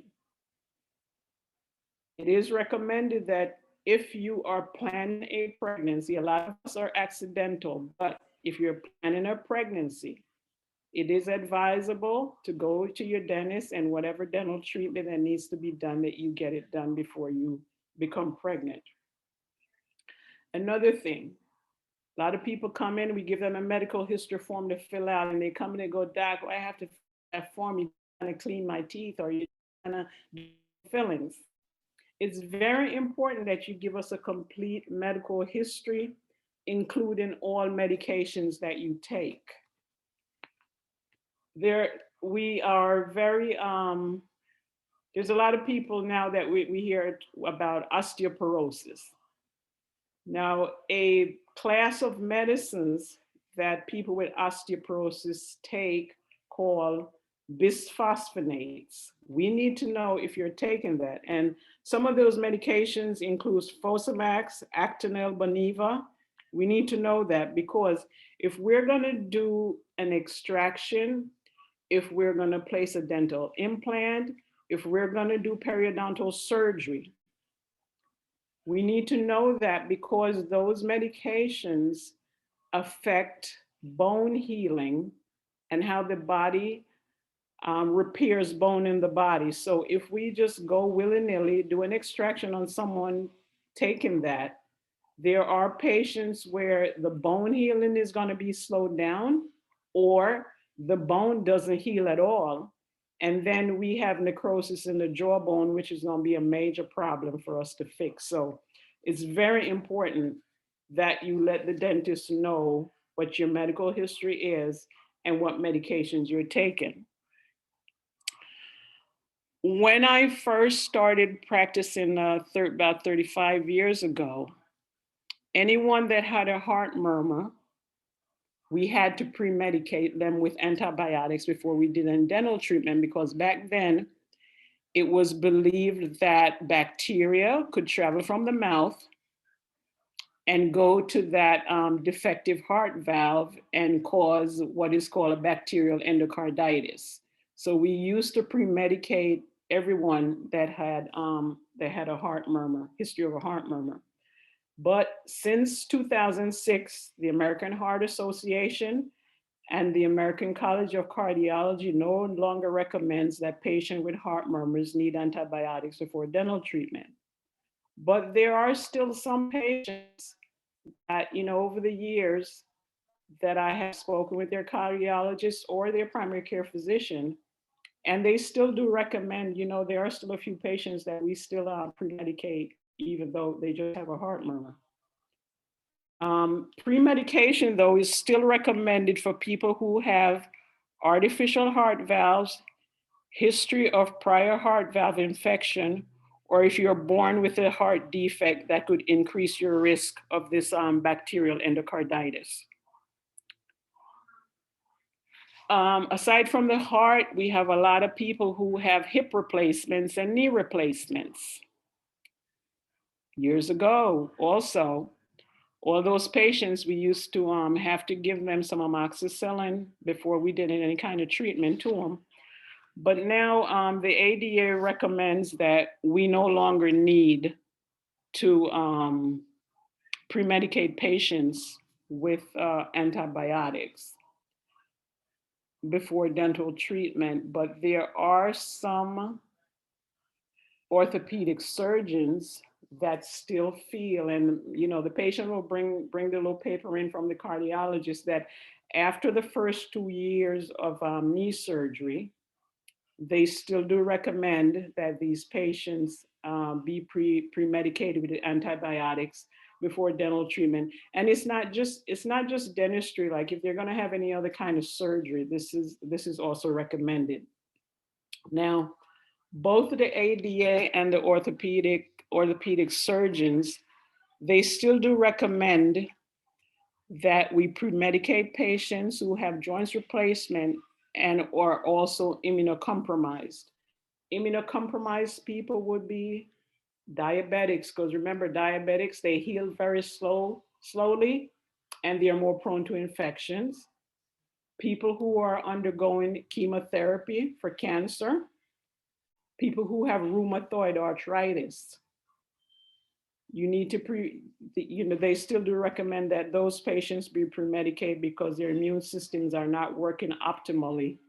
And they still do believe that with dental treatment, bacteria can travel, get into the bloodstream and travel to the joints, to these artificial joints and infect them. And then that'd be a whole nother problem.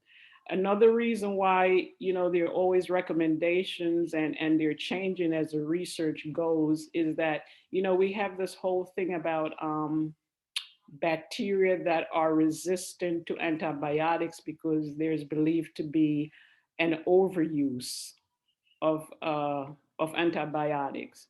So we're doing the research, we're always studying to see what we need to do, what we need to fine tune, and we always try to go with the science. And wherever the science leads us, that's where we generally try to go. So, I mean, those are just a few examples of why it is very important that when you come to the dentist, you let us know. If you want the dental assistant to step out the room and you don't want to say everything in front of the dental assistant, say it to your dentist. I want to speak with you, just you in the room. There's no reason why the dental assistant can't step out and you have a conversation with your dentist. If you have a question about anything, before you even going to see the dentist, discuss it with your physician. Have your physician call your dentist or have your dentist call your physician so they can discuss whatever medical issue that's going on with you.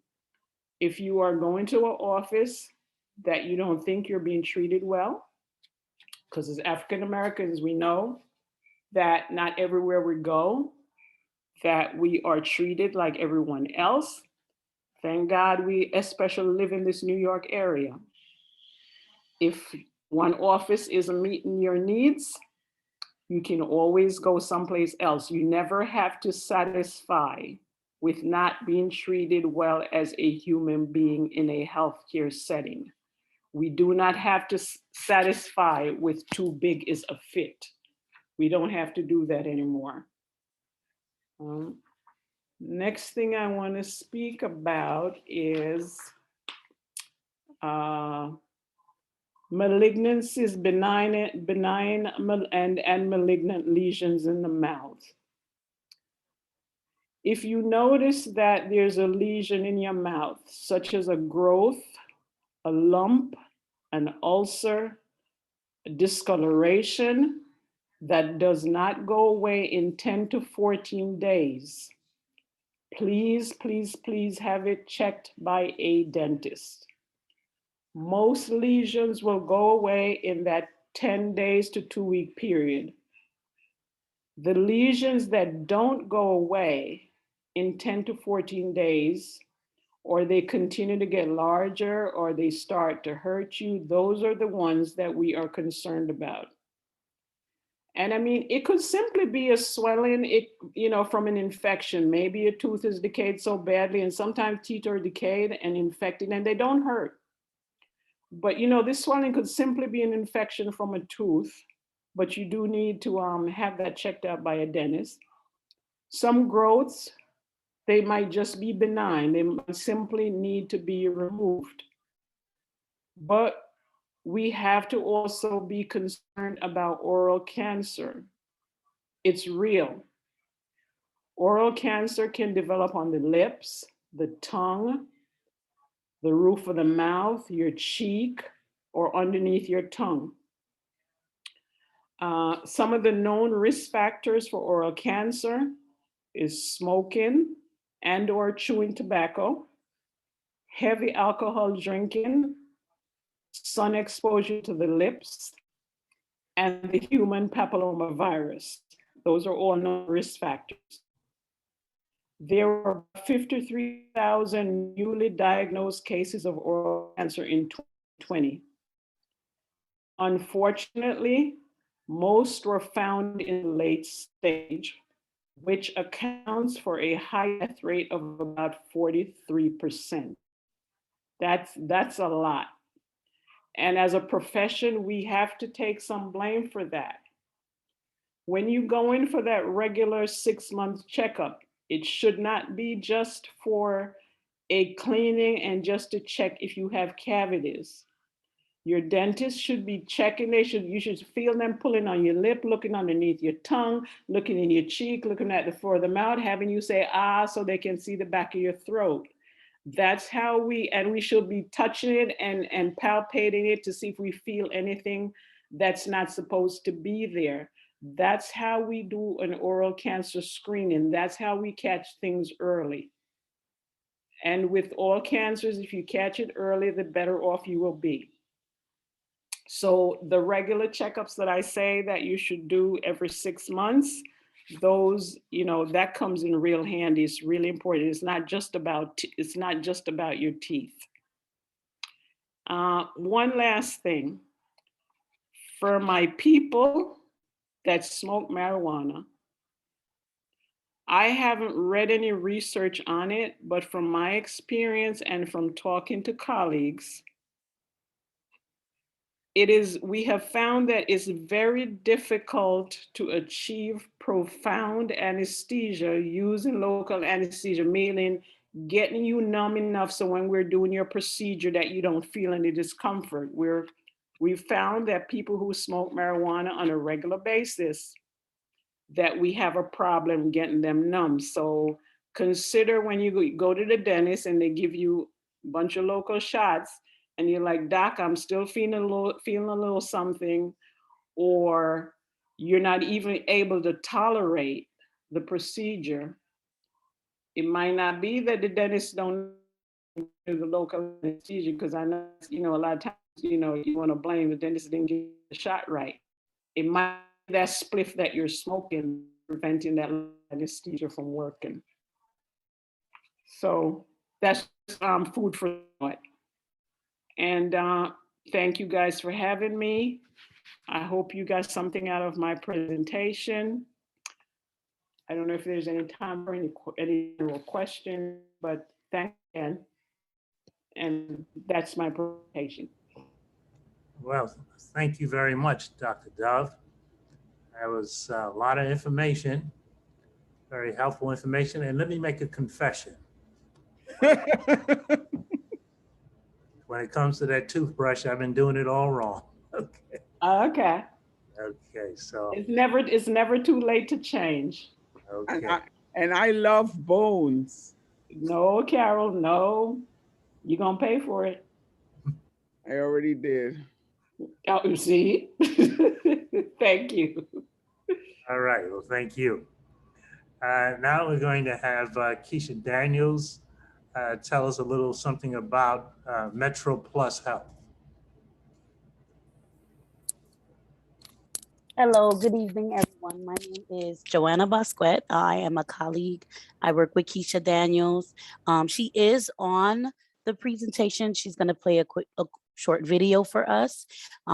So I am part of the Metro Plus West Brooklyn team. My office is based on Church Avenue between Flatbush and Bedford. We're part of the local community. We've been in place. Our office has been open for about 7 years now. Metro Plus is a subsidiary of New York City Health and Hospitals. We've been around for over 35 years now. We have a plethora of plans, excellent healthcare. Keisha's gonna play a quick video about our member rewards program, and then I'll come back afterwards. Keisha?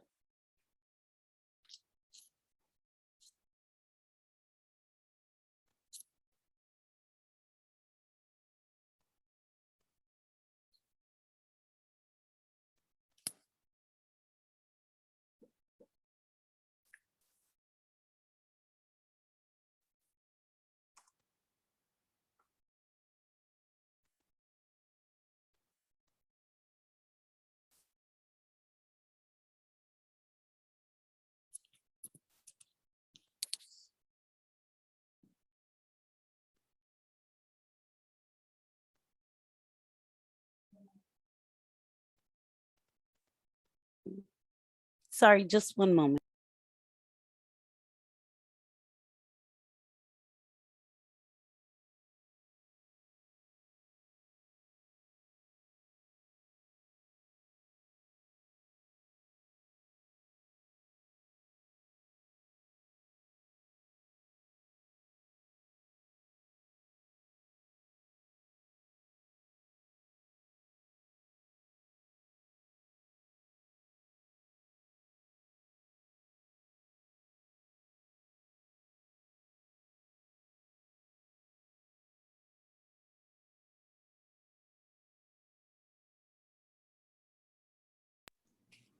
Sorry, it seems like we're having some brief technical difficulties. I'll go ahead and share my screen instead and go through a quick PowerPoint with you guys. One moment.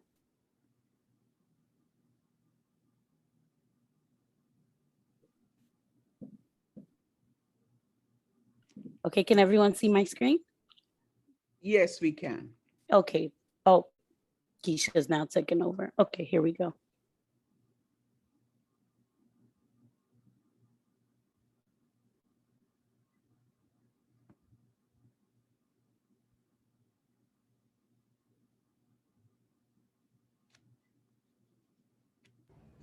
Is Keisha muted? Yeah.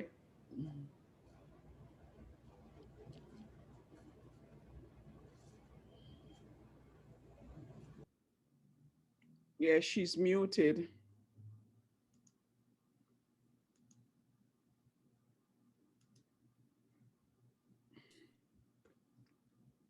Is there a way to unmute her? I sent a request to unmute, so we're waiting for a response. So did I. I sent her a request to unmute. Okay. I think she just unmuted.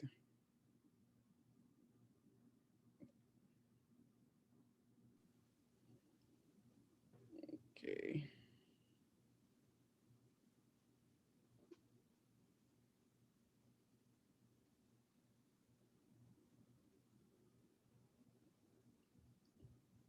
Keisha, you. What's going on here? Look as though it's playing, but we're not hearing it. Yeah, we're not hearing her. Right. Maybe, Let me message her.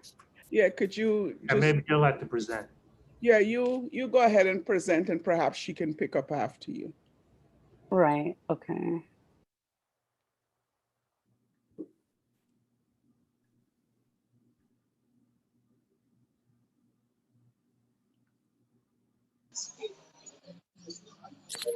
Okay, so I'm back.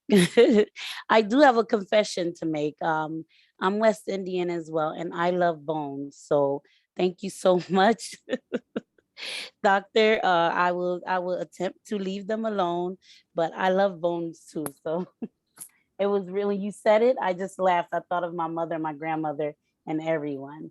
All right, everyone. So I just briefly wanted to go into our Metro Plus Rewards program. It's a great program we have for our members. The reason why I'm presenting this is, there are quite a few health plans in New York City. I feel as though this is one thing that does set us apart from everyone. The goals of Metro Plus Rewards is so we can get our members healthy, they can earn rewards while they're getting healthy, and with those rewards, they're able to go shopping. These are the different lines of businesses that our members are able to earn rewards on. We have our Medicaid line for anyone that is low to no income, Child Health Plus, which is for essentially any child. If the child is undocumented and living in New York City, they're able to get the Child Health Plus plan. So regardless of their immigration status, we're able to sign up kids for Child Health Plus, our Partnership and Care plan, our Essential plan, as well as our other plans, being our Qualified Health plan, as well as our Small Business plan. Medicare, we recently added as well. So our members are automatically enrolled when they enroll with Metro Plus into the Members Reward program. They earn points for completing healthy activities, and most points are rewarded within 3 months.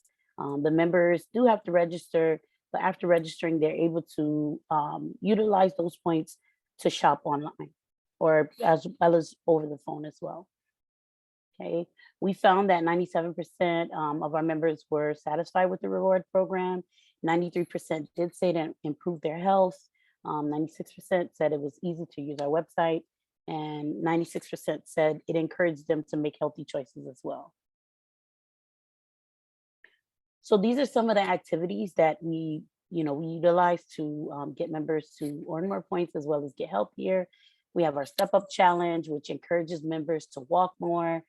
They get a speedometer, they count their steps daily, they have to log them daily. A lot of members that have done the Step Up Challenge said it encouraged them to walk more, to accrue the points. We have a Just Drink Challenge where we encourage our members to drink more water. They're able to accrue points like that. And even just for being a new member with us, getting your PCP checkups, you accrue points. And this is all around health and encouraging people to, go to the doctor, drink more water, walk more, and to be healthier.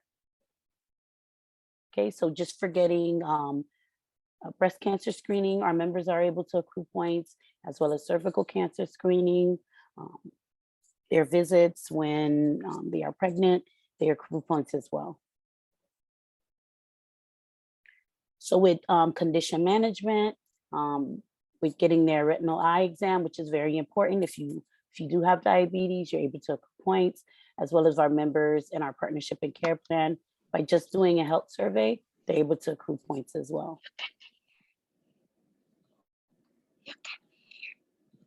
For our children, just for getting a checkup, a dental checkup, our kids are able to, the child is able to accrue points, as well as for the adults, colon cancer screening. As you can see for colonoscopy, for the adults, they're able to accrue up to 500 points just for getting a colonoscopy. So we do have a rewards portal where our members are able to learn about different health topics, locate health centers near them, view their rewards, as well as the challenges that we have available. Okay, this is just some contact information for our member rewards program. So if any of your members are Metro Plus members, we definitely encourage them to utilize their points, do the challenges. If they are interested if anyone is interested in obtaining health insurance, I'll leave my contact information. We have plans available for all income levels, whether you're making your no income up to people that are self-employed or earning a six-figure salary. As of recently, President Biden did make some changes to assist more Americans in obtaining health insurance. So maybe you think you don't qualify. Maybe it's someone that you know that needs health insurance and does not know where to start. I'll put my contact information. If you can have that person reach out to me. If it's you yourself, definitely reach out to me. A lot of people that think that may not qualify, a lot of times after speaking with us, they're able to verify that they qualify, obtain health insurance. If you're low to no income, Medicaid actually starts immediately. I've had clients that within 24 to 48 hours, they're insured, they're able to go see a doctor, they're able to run to the emergency room and know that they're insured, as well as, if it's other plans, typically your plan will start within about a month of the enrollment. So I'm going to leave my contact information. If you're having any events, again, we're a local team. My office is on Church and Flatbush. You want us to be a part of it, definitely reach out to me. I'd be happy to help you. I'm going to leave my contact information. Thanks again for having us tonight. We did have issues. We were able to work through it. Thank you for your patience as well. Well, thank you. And that was good information too. Okay, so our next presenters, Dr. Dee Pasquale and Wanda Coleman Hutchins. So we gave you their biographies. All righty, so welcome aboard there, Doctor. Glad to have you. Hello, can you guys hear me? We can hear you, we can see you. All right. Yes, if you can see my picture, you'll notice that I have a lot less hair now than I used to. But time does pass. So I just wanted to let you guys know it's about 25 minutes of talk. Feel free to ask some questions if you want to during it or potentially afterwards, or we'll just see how things go. I'm here representing the Coalition of Concerned Medical Professionals, and it's an all-volunteer, non-government funded healthcare organization based in Brooklyn.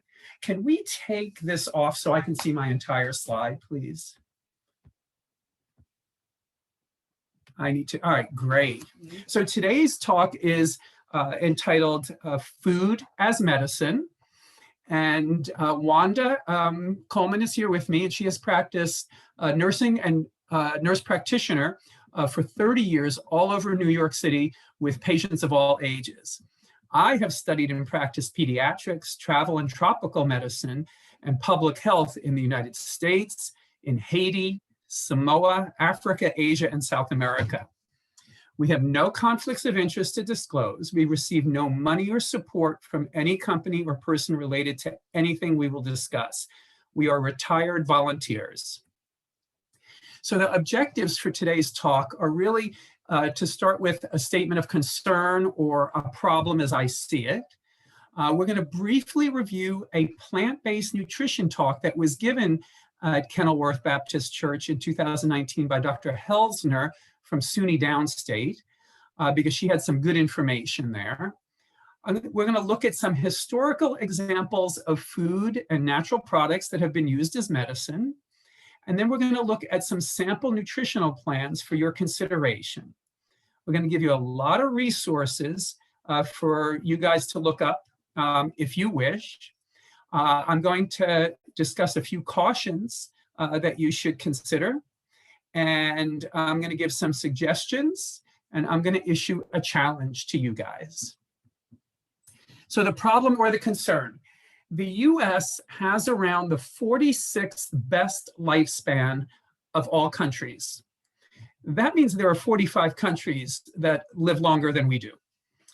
The next generation in the United States may actually have shorter lifespan than its parents.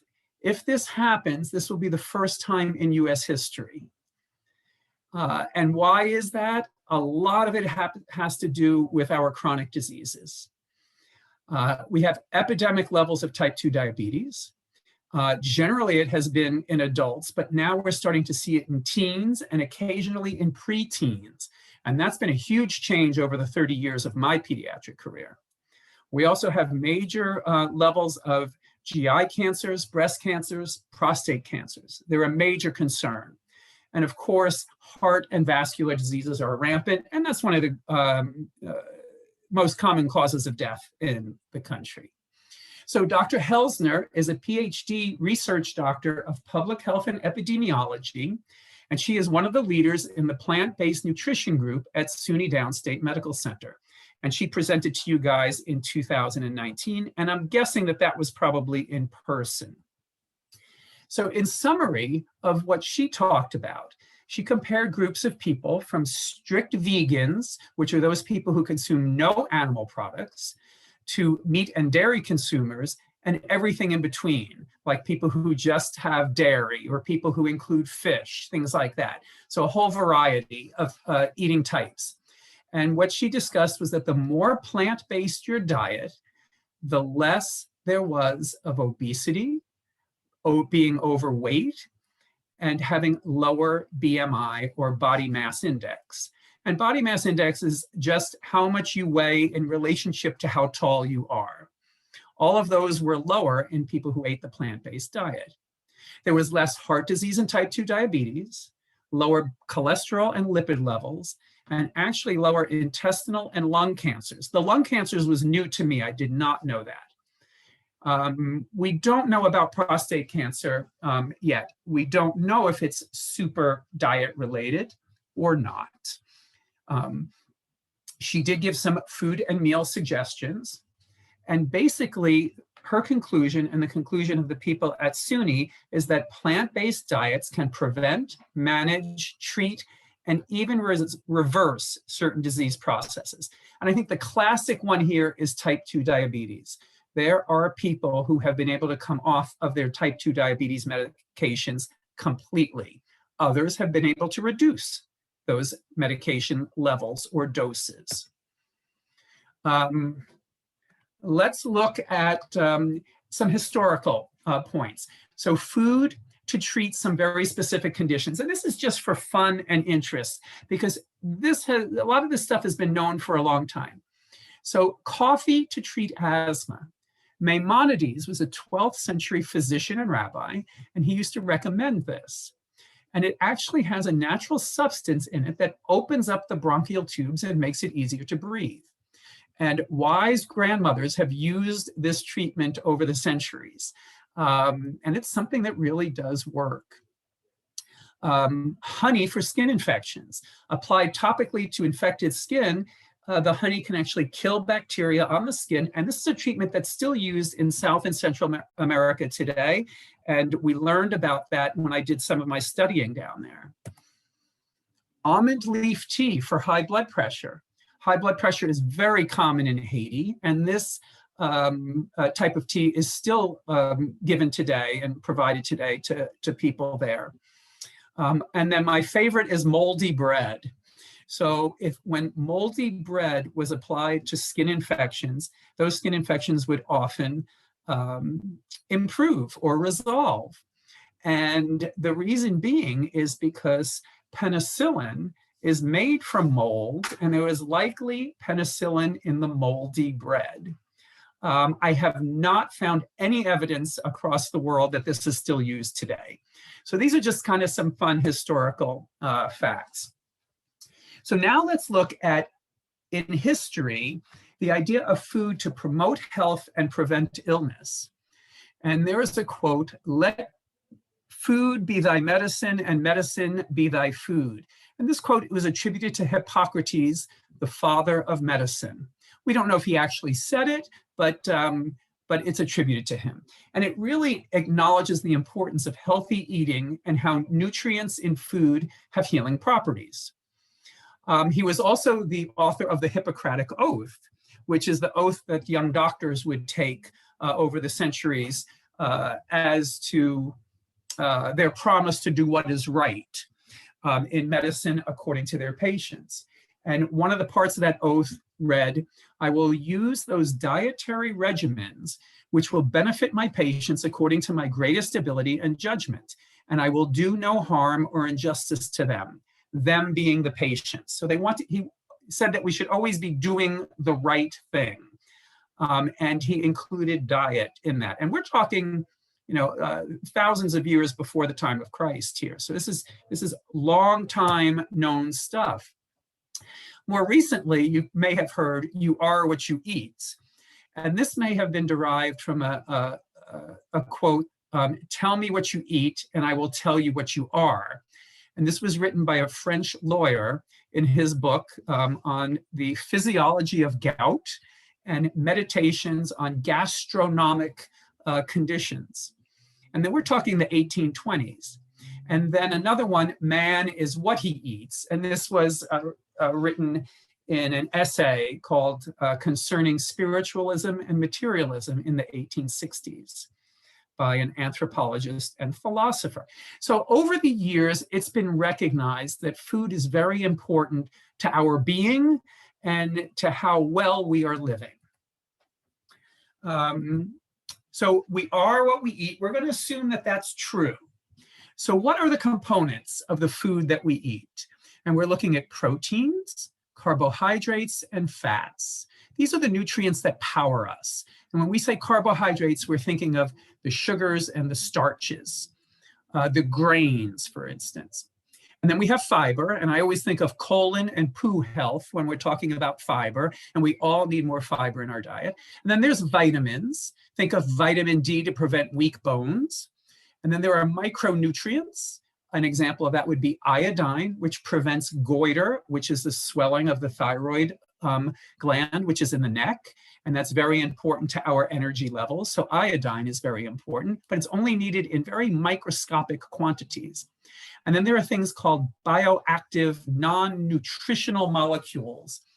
And these are small molecules that have physiologic effects on our bodies. And an example of those is nitrates, which in our body are converted to nitric oxide, and those enhance heart and blood vessel health. And again, think of all the cardiovascular health problems that we have.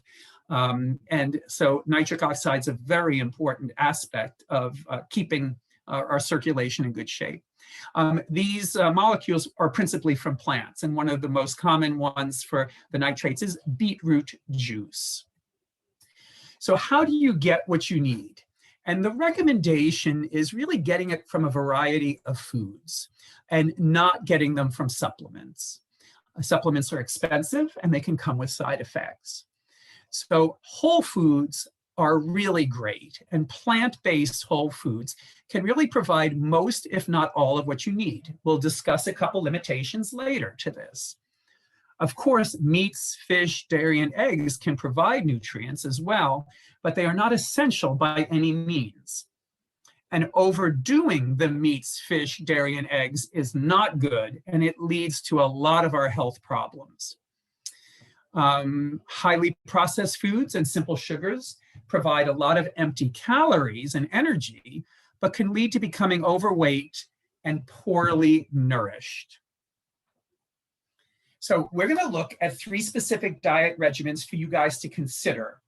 We're not going to go through every detail. We're not going to go through specific meal plans over the course of a week, but I'm going to give you references.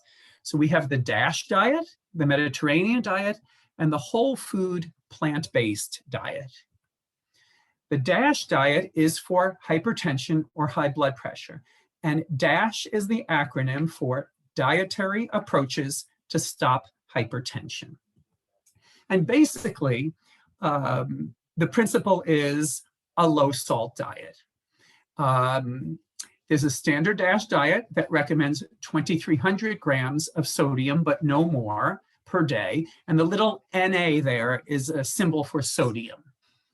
Then there's a lower sodium DASH diet, which limits your intake to 1,500 milligrams of sodium per day. And now look at this. The typical American diet gets 3,400 milligrams or more. So upwards of 2 to 3 times as much sodium as we should be getting. Dietary guidelines for Americans recommends 2,300 milligrams, and the American Heart Association recommends 1,500 milligrams. This DASH diet emphasizes whole grains, vegetables, fruits, low-fat dairy foods, and moderate amounts of fish, poultry, legumes, which are the beans, and nuts. So the easiest way to start, I generally just don't add salt to anything, especially when I'm cooking pasta, rice, and hot cereals. I don't think it takes away from the taste at all for these particular foods. Canned veggies can have a fair amount of salt in them. And one easy thing to do is rinse them before eating them. You can get a lot of the salt out. I like to buy the lower salt chips and pretzels because I do like some dips. And I think that they taste better with the salsas without all the extra salt in the chip themselves. And it's a pretty easy thing to do. And then the other key is to experiment and to increase with other spices to really make the food taste as nice as possible. Over time, taste buds adjust. And if you then have something that's saltier, it really does not taste that good. You really get used to the lower salt foods and then the taste of the food itself as opposed to the salt. But our taste buds do re-regulate down for that. There are some DASH resources. There are 2 websites, and we can make these slides available to you so you don't have to copy this stuff down or feel like you're going to miss it. There are 2 websites from the Mayo Clinic, which was one of the most respected medical clinics in the country. And there's an introductory area that just discusses the philosophy of the DASH diet and how it works. And then the second link is sample menus. And I think they really do have some nice menus on there that you can take a look at. Let's look at the Mediterranean diet. This is a diet that's centered around Italy and Spain and Greece and North Africa and the near Middle East. And it's very high in complex carbohydrates like whole grains, and it avoids sugars and simple carbohydrates. They do put lean meats in that diet in small amounts, veggies with pigments like red veggies, green veggies, and yellow veggies. They do olive oil, and some diets don't do a lot of olive oil, but Mediterranean, you are going to get olive oil in that diet. But they do avoid saturated fats like butter and lard. They also do permit red wine. And those areas of the world tend to be wine drinkers. And there is a chemical in wine called resveratrol, and it acts as an antioxidant, which could provide some good health benefits. But you have to remember that alcohol is a neurotoxin, or neurotoxin means brain toxin. And there is a condition called alcohol-induced dementia. And when we say dementia, I think of things like Alzheimer's. If you do drink alcohol, the recommendation is to drink in moderation. So now the question is, might the Mediterranean diet help something like dementia in terms of preventing it or lessening its impact? Well, dementia is a blood vessel disease to some extent, or a large extent. And if we can prevent blood vessel diseases, it can be quite important to our overall health. Diabetes and hypertension are vascular diseases. We know that for certain, and they are both linked to dementia. So avoiding these two conditions with a combination of diet and exercise may be of benefit. Exercise actually decreases risk of dementia by up to 40%. The question, though, is there any one specific diet, like the Mediterranean diet or any of the others, that has been shown to prevent dementia? And the evidence at this point is not great, and more research is needed and is being done in this area. So it's something to kind of look forward to in the future. The last diet is the whole food plant-based diet. SUNY Downstate Health Sciences University Committee on Plant-Based Health and Nutrition is one of their newer committees. They advocate for increased veggies and fruits and decreased animal products in the diet. Their tagline is more plants, less meat, better health. It is a preventative and restorative approach to health and well-being that is endorsed by the Medical Executive Committee at SUNY. And the Medical Executive Committee is the highest level of the physician staff. So there's a lot of buy-in for this type of approach at SUNY. It's a very active committee, and it's a very forward-thinking part of SUNY's medical center. There is a website there, and this website can lead you to explore a lot of what they have to offer. Now, is there science behind the whole food plant-based diet? And this is a link that you can find on that homepage from the previous link that I just showed.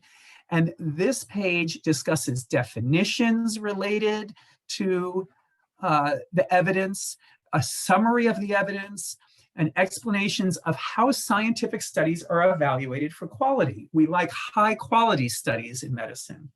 And there are actually 20 pages of scientific references that support in different ways whole food plant-based diets. And there's a lot of science there, so we can't get into it.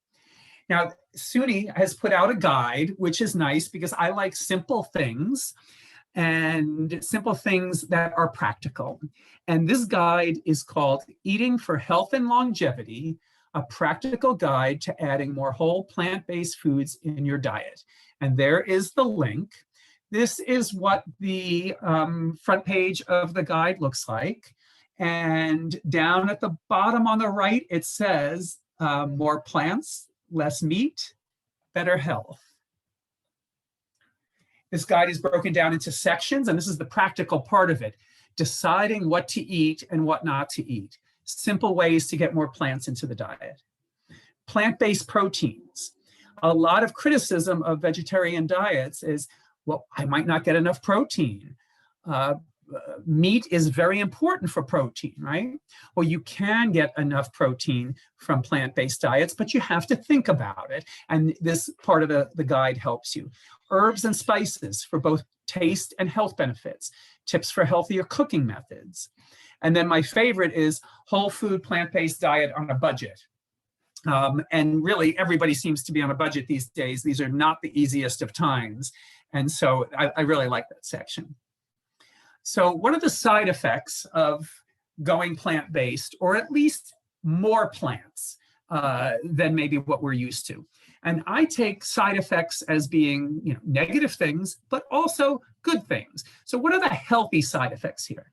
Well, one thing is that you can eat more food, feel fuller, and take in fewer calories, because plant-based diets are less calorically dense. Fatty meats, very fatty foods, big slices of cheesecake, they have a lot of caloric density, and you can put a lot of calories in your belly before you feel full. And you do that less with a plant-based diet. Usually you don't have to count calories and you can still lose weight. It fits with the American Diabetes Association recommendations for a healthy diet. And what a lot of people find is that they have more energy. And if they have more energy on this diet, they tend to exercise more. They're exercising more, they tend to smoke less. All of these can have huge added benefits to overall health. So I wanted to discuss just a few of my ideas, suggestions, brainstorms, cautions, a challenge, and then conclusions, and we're done. So my ideas, one is just go 100% whole food, plant-based right now, and try it for a month or 2 or 3 and see how you feel. This may be too radical for you, so you may want to start slowly with 1 day per week, and the classic has always been meatless Mondays. And then add a day per week each week or each month, and gradually change your diet over time and see how you feel. It's easier to do if you have buy-in from family members. It's very hard to do if you're doing it alone. It may be also easier to do if several members of the church community are also making the change. The whole idea of support and fellowship can be really important when we're talking about behavioral and lifestyle changes.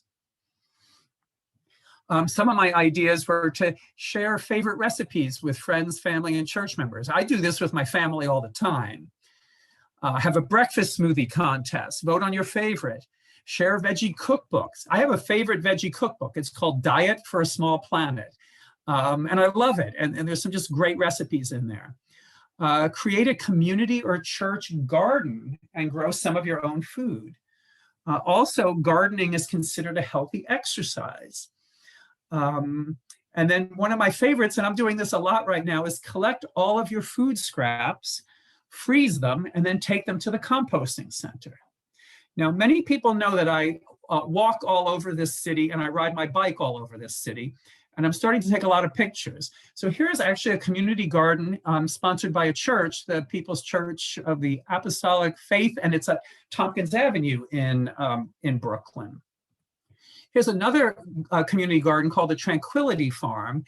And then I saw this sign that this garden uses compost or mulch that's locally produced by the Department of Sanitation. Kind of the whole cycle of nutrients going around several times, creating more food. Well, this is the neighborhood where Kenilworth Baptist Church is. And I found here by the Cortelyou Road Metro Station, the closest green market and composting area to you guys. And it's at the cross streets of Argyle and Rugby.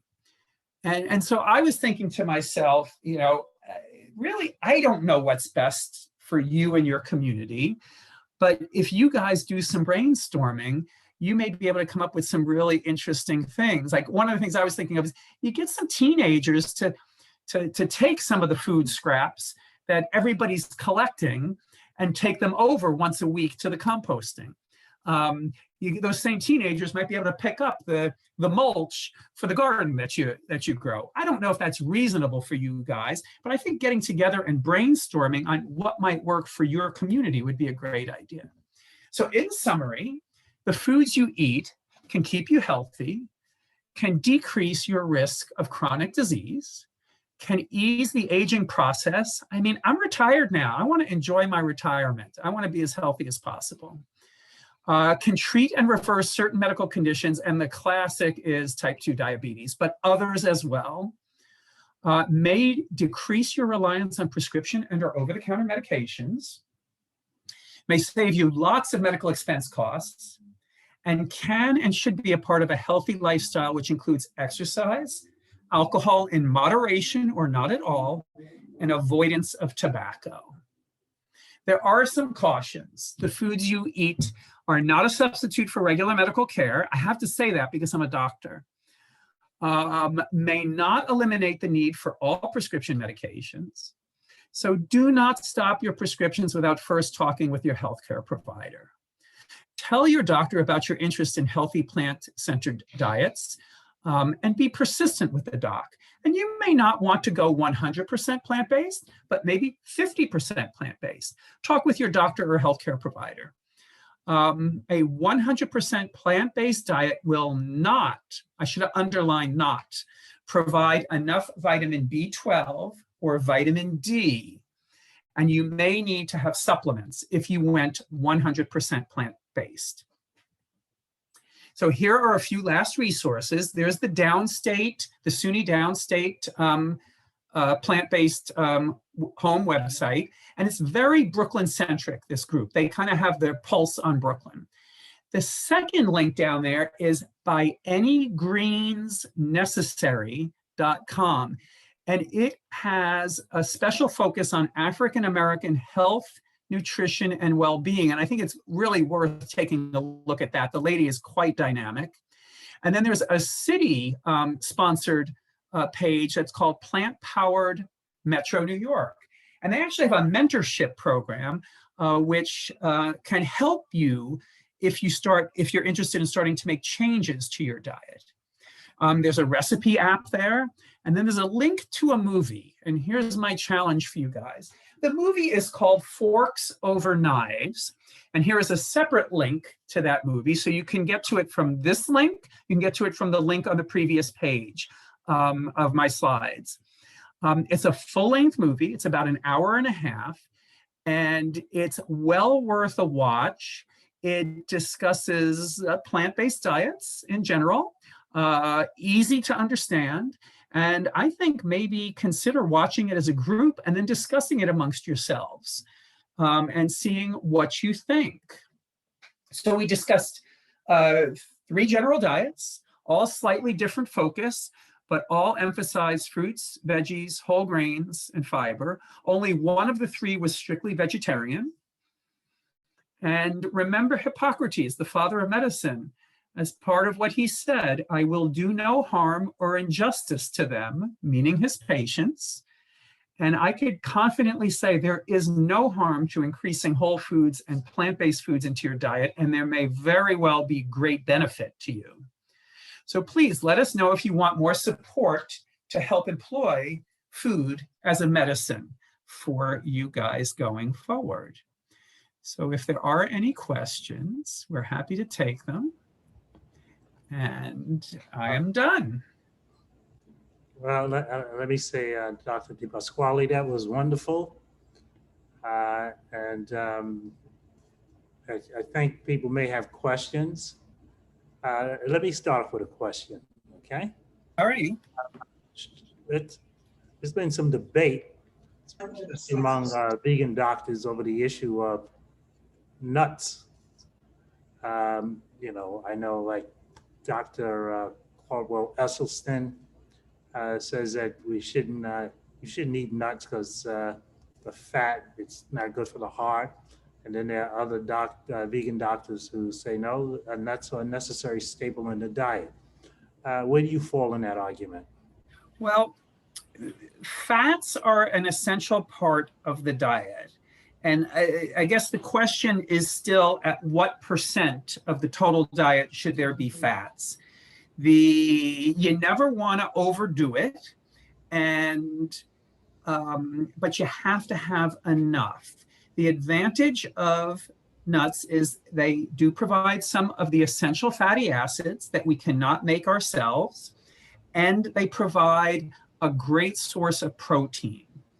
So I would come down on the side of a moderate amount of nuts in the diet, and because the advantage of the protein is great. I think the more varied the diet, the better.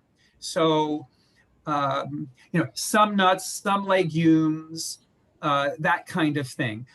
Peanut butter is a great source, especially for children, to get enough calories as well as enough protein and then the essential amino acids. So beyond that, we might have to talk with nutritionists and people who have made this their entire career to know, should we have 5% or 10% or 15%? I can't answer that question, but I think a great source of protein. Okay, good. Thank you. Anyone else? I actually have a question for the doctor. Sure. You ready? Okay. So my question is about, as we talk about diets and we talked about the Mediterranean, or you talked about the Mediterranean diet. My question is about the diagnoses of dementia by country and by diet. Yeah, I won't be able to answer that. My background is pediatrics. And so I don't have enough expertise to discuss, like, for instance, different criteria to meet a diagnosis of dementia. There are different types of dementia. So I won't be able to answer that. I'm sorry. Okay. Even if it's, it was really to kind of like try to vet out how maybe one country's diet, Mediterranean diet, may have low occurrences of any illness, not just dementia, but of any sort of illness, maybe of cancers, of is that sort of thing. I was just curious if that sort of research exists. So there is some research on that for sure. And there are these areas that are called the blue zones. And the blue zones are originally 5 areas in the world that showed long lifespans and generally healthy lives, lower cardiovascular disease, some lower cancers. And interestingly, from the readings that I've done, is those diets vary quite a bit. So 2 of those areas, one in Greece and one in Italy, are really Mediterranean diets. And they are wine drinkers. They are consumers of lean meats and fishes. Whereas Loma Linda, California, a lot of those folks there in the Seventh-day Adventist community are strict vegetarians. Not all of them, but many of them. But these areas do show lower disease prevalence rates, especially for cardiovascular and cancers. But their diets do vary. What they do have in common are lots of whole grains, lots of fruits, lots of veggies, and they tend to have more limited meats and fats in form of dairy, for instance. Thank you very much. Yep. There also may be many different factors to the long lives there. And things like exercise and non-smoking and community and family and church and fellowship. And one of the big things that the blue zone areas talk about is having purpose in life, and waking up each morning with a purpose. So there's a lot of kind of lifestyle and physical, social, spiritual aspects to long life, probably. Thank you. Hello, this is Clarence Taylor. You can't see me because my video's not working. But I have a question about fish. Fish. That was my Yeah. next question. Yeah, good. That was your next question? Right. Sorry to steal your thunder, but yeah, there are a number of people who are under the impression that eating fish on a regular basis is healthy. In fact, I think it's a lot more healthier than a whole food plant-based diet. How do you come down on that issue? I like small amounts of fish and meat and dairy in the diet. It does not have to be a lot, but I think it offers quite a lot of nutritional benefit. Too much fish can be a real issue because of pollution and toxins. Pregnant women have to be very careful with the amount of fish and which fish they eat, and they should talk to their OBGYN doctors about that. There are specific recommendations. I don't have them in front of me. I think that I talked about 3 diets. 2 of them involved fish and meat, and 1 was fully plant-based. I would come down on the side of not the full vegetarian, but that's me personally.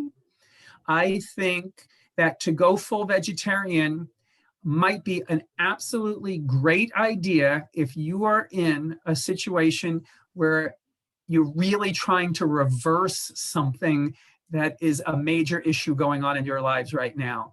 So if you need to drop 20 or 30 or 40 pounds and get your type 2 diabetes under control, if you are suffering from really high lipids and cholesterol and you have cardiovascular disease, you may want to go full steam ahead, 100% on plant-based.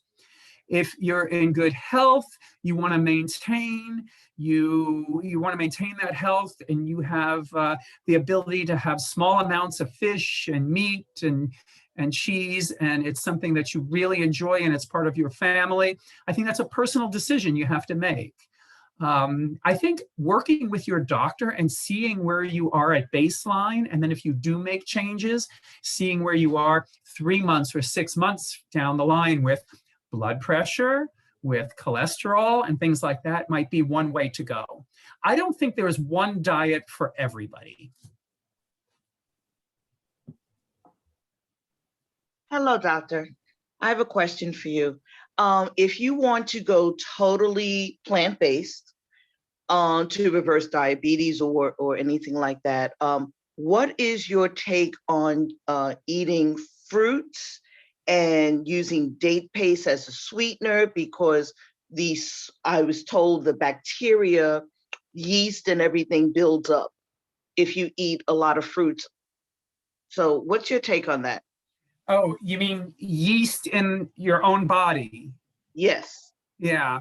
I have never read, now I am not a nutritionist, so I have to, disclose that up front.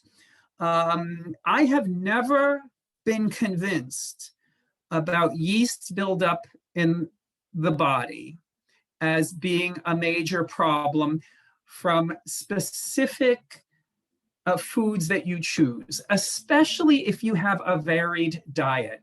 So if the date paste or the fruits are part of a well-diversified diet, and you're not doing a juice cleanse for 3 days, and you're not doing, I'm on a grapefruit diet for 6 days to lose 15 pounds. I don't think those are ever good.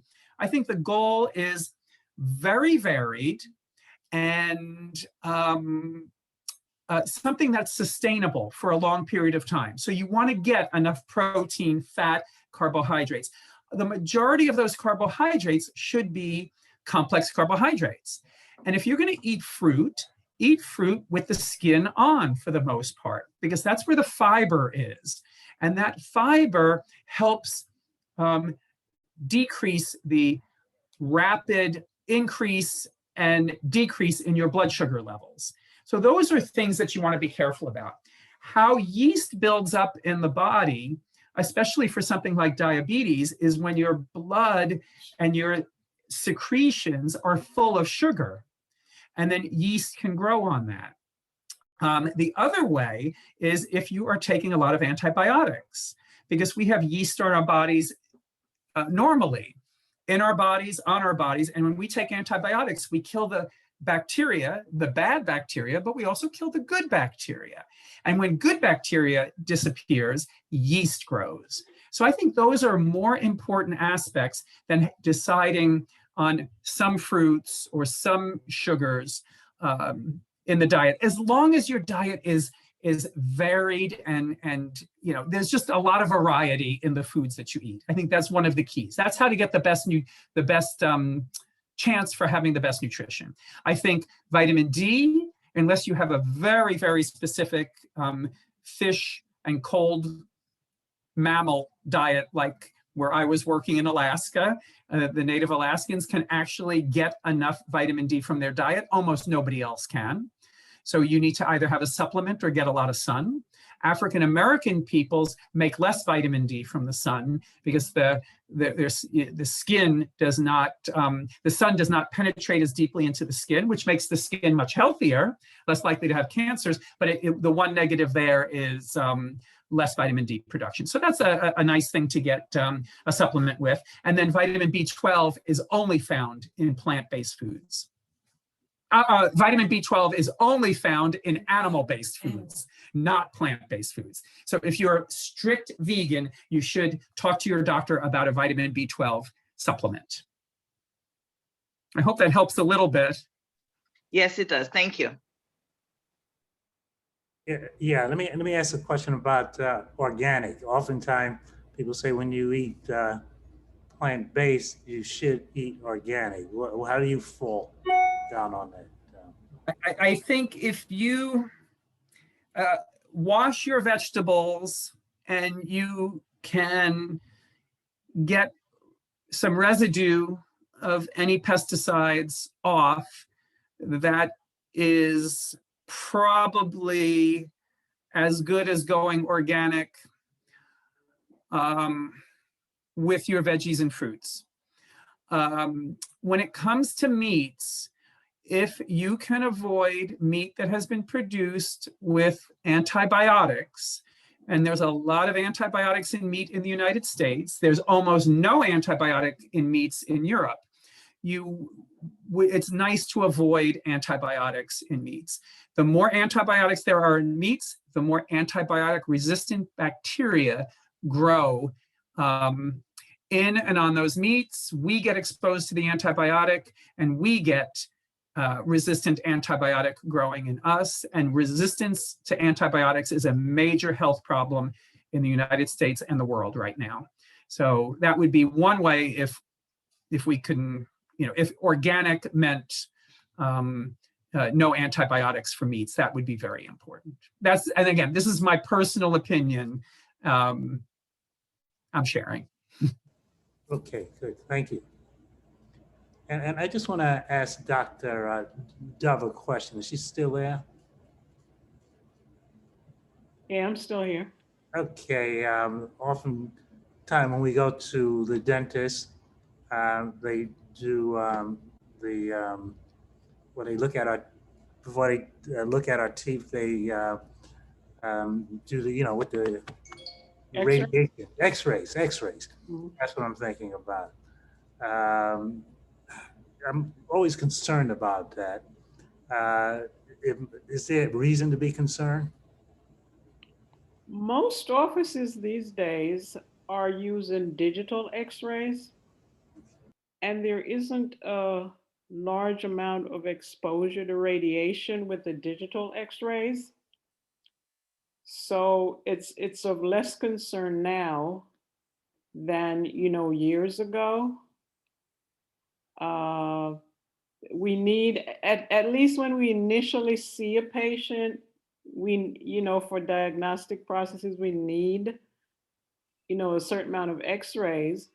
But after we've gotten that baseline, we don't necessarily need to take another full mouth series of x-rays for maybe another 3 or 5 years. With the digital x-rays, it's basically like sitting in front of your TV. You get about the same amount of radiation sitting in front of your TV for an hour with the digital x-rays. And most offices these days have digital x-rays. Okay, thank you very much. Mhm. I was wondering, is Wanda Coleman, is she presenting today? She's here as my support person. All right, that's what I thought. Okay. All right, good. So any more questions? All right, so I think we'll have to, we'll stop here. I want to say this has been quite riveting. We learned quite a bit. I want to thank all of our presenters. That's Gregory Rapkin. That's Dacia Bryan. That's Dr. Maxine Dove and Dr. Dee Pasquale. We have, and of course, those who represented the health organizations too. So we have greatly benefited from this.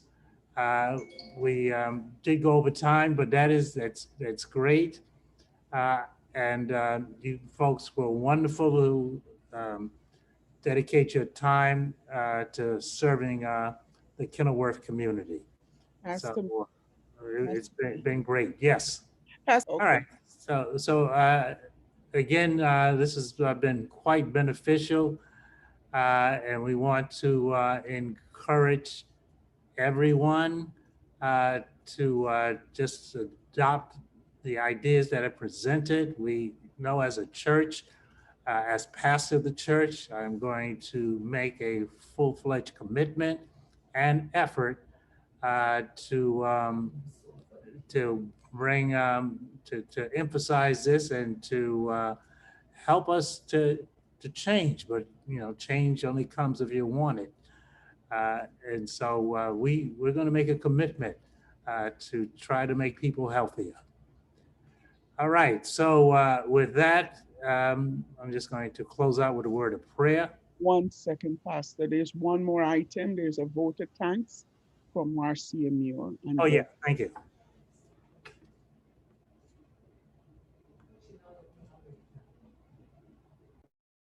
Sister Marcia? I was just texting you to ask Pastor to close in prayer after. Oh, yes, he will. Thank you. No. Okay, so am I closing in prayer? Sister Marcia. On behalf of the Evangelism and Outreach Ministry of Kenilworth Baptist Church, I express our joy for this shared experience. Truly, we can say, to God be the glory. Let me now express our sincere gratitude to the following individuals and groups. To our distinguished presenters, Gregory Rapkin, Alzheimer's and Dementia, Dacia Bryan, Diabetes, Dr. Maxine Dove, Dental Health, Dr. John Pascal, and Wanda Coleman Hutchins. We could not have had this event without you. Your excitement and willingness to share your knowledge and experiences gave us such encouragement as we planned. And this evening, we can testify that you, individually and combined, have given us such valuable information that we have no excuse for not re-evaluating the status of our health. To our providers, Brandy Courtney Williams, Shauna Patrick, Isha Daniels, thank you for the excellent promotion of your organizations. Your information will definitely allow us to make informed choices for health providers, insurance.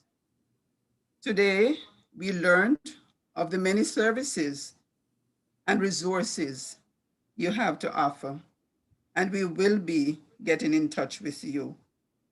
To our audience on Zoom and YouTube, thank you for marking this date on your calendars and attending this event. It was planned for you, and we appreciate your support and interest. We hope that the information you received will guide the choices you make concerning your health and wellness. No event can be successful without people who dedicate their skills, knowledge, experiences, and time to make sure everything fits into place. Ladies, gentlemen, and I hope we had some children in our audience, We have been blessed with a team of very motivated and dedicated persons who know their job and are result-oriented, yet recognize that it is God who directs and allows. So we say thank you to our pastor, Dr. Lawrence Taylor, who was our moderator and who prayed and introduced our special guests, presenters, and health providers. The technical team who worked on the flyer, program, PowerPoint presentations, and made sure there were no technical glitches. The evangelism and outreach team led by our coordinator, Minister Carl Ann Kane. KBC members and friends who prayed and advertised this event by sharing the Zoom link with their friends and families. Announcements. We'll be hosting another virtual health wellness event this year. You will be notified. Our presenters' complete biographies are posted on the KBC website. And this website information is https kenilworthbaptistchurch.com or .org. This evening events will be posted on YouTube, so the information shared is accessible anytime. Also, we are hoping to post on our church's website slides and other materials that our presenters will make available to us. Have a good night, everyone. Please remain safe. Yeah. Thank you. Good night, everyone. Okay, good night. Thank you. Pastor, you Last pray people now? close in prayer. Yes. Okay. God and Father, we just thank you for the information that we received this evening. We just ask that these things be indelibly placed upon our minds and hearts, that we will commend ourselves to it so that we will be healthier and we will be able to serve you in a better way than this. And we ask this in Jesus' name. Amen. Amen. All right, everyone. And good night to all. Have a blessed day. I bid you all a good night. Good night. See you in church tomorrow. Good night. Good night. Good night.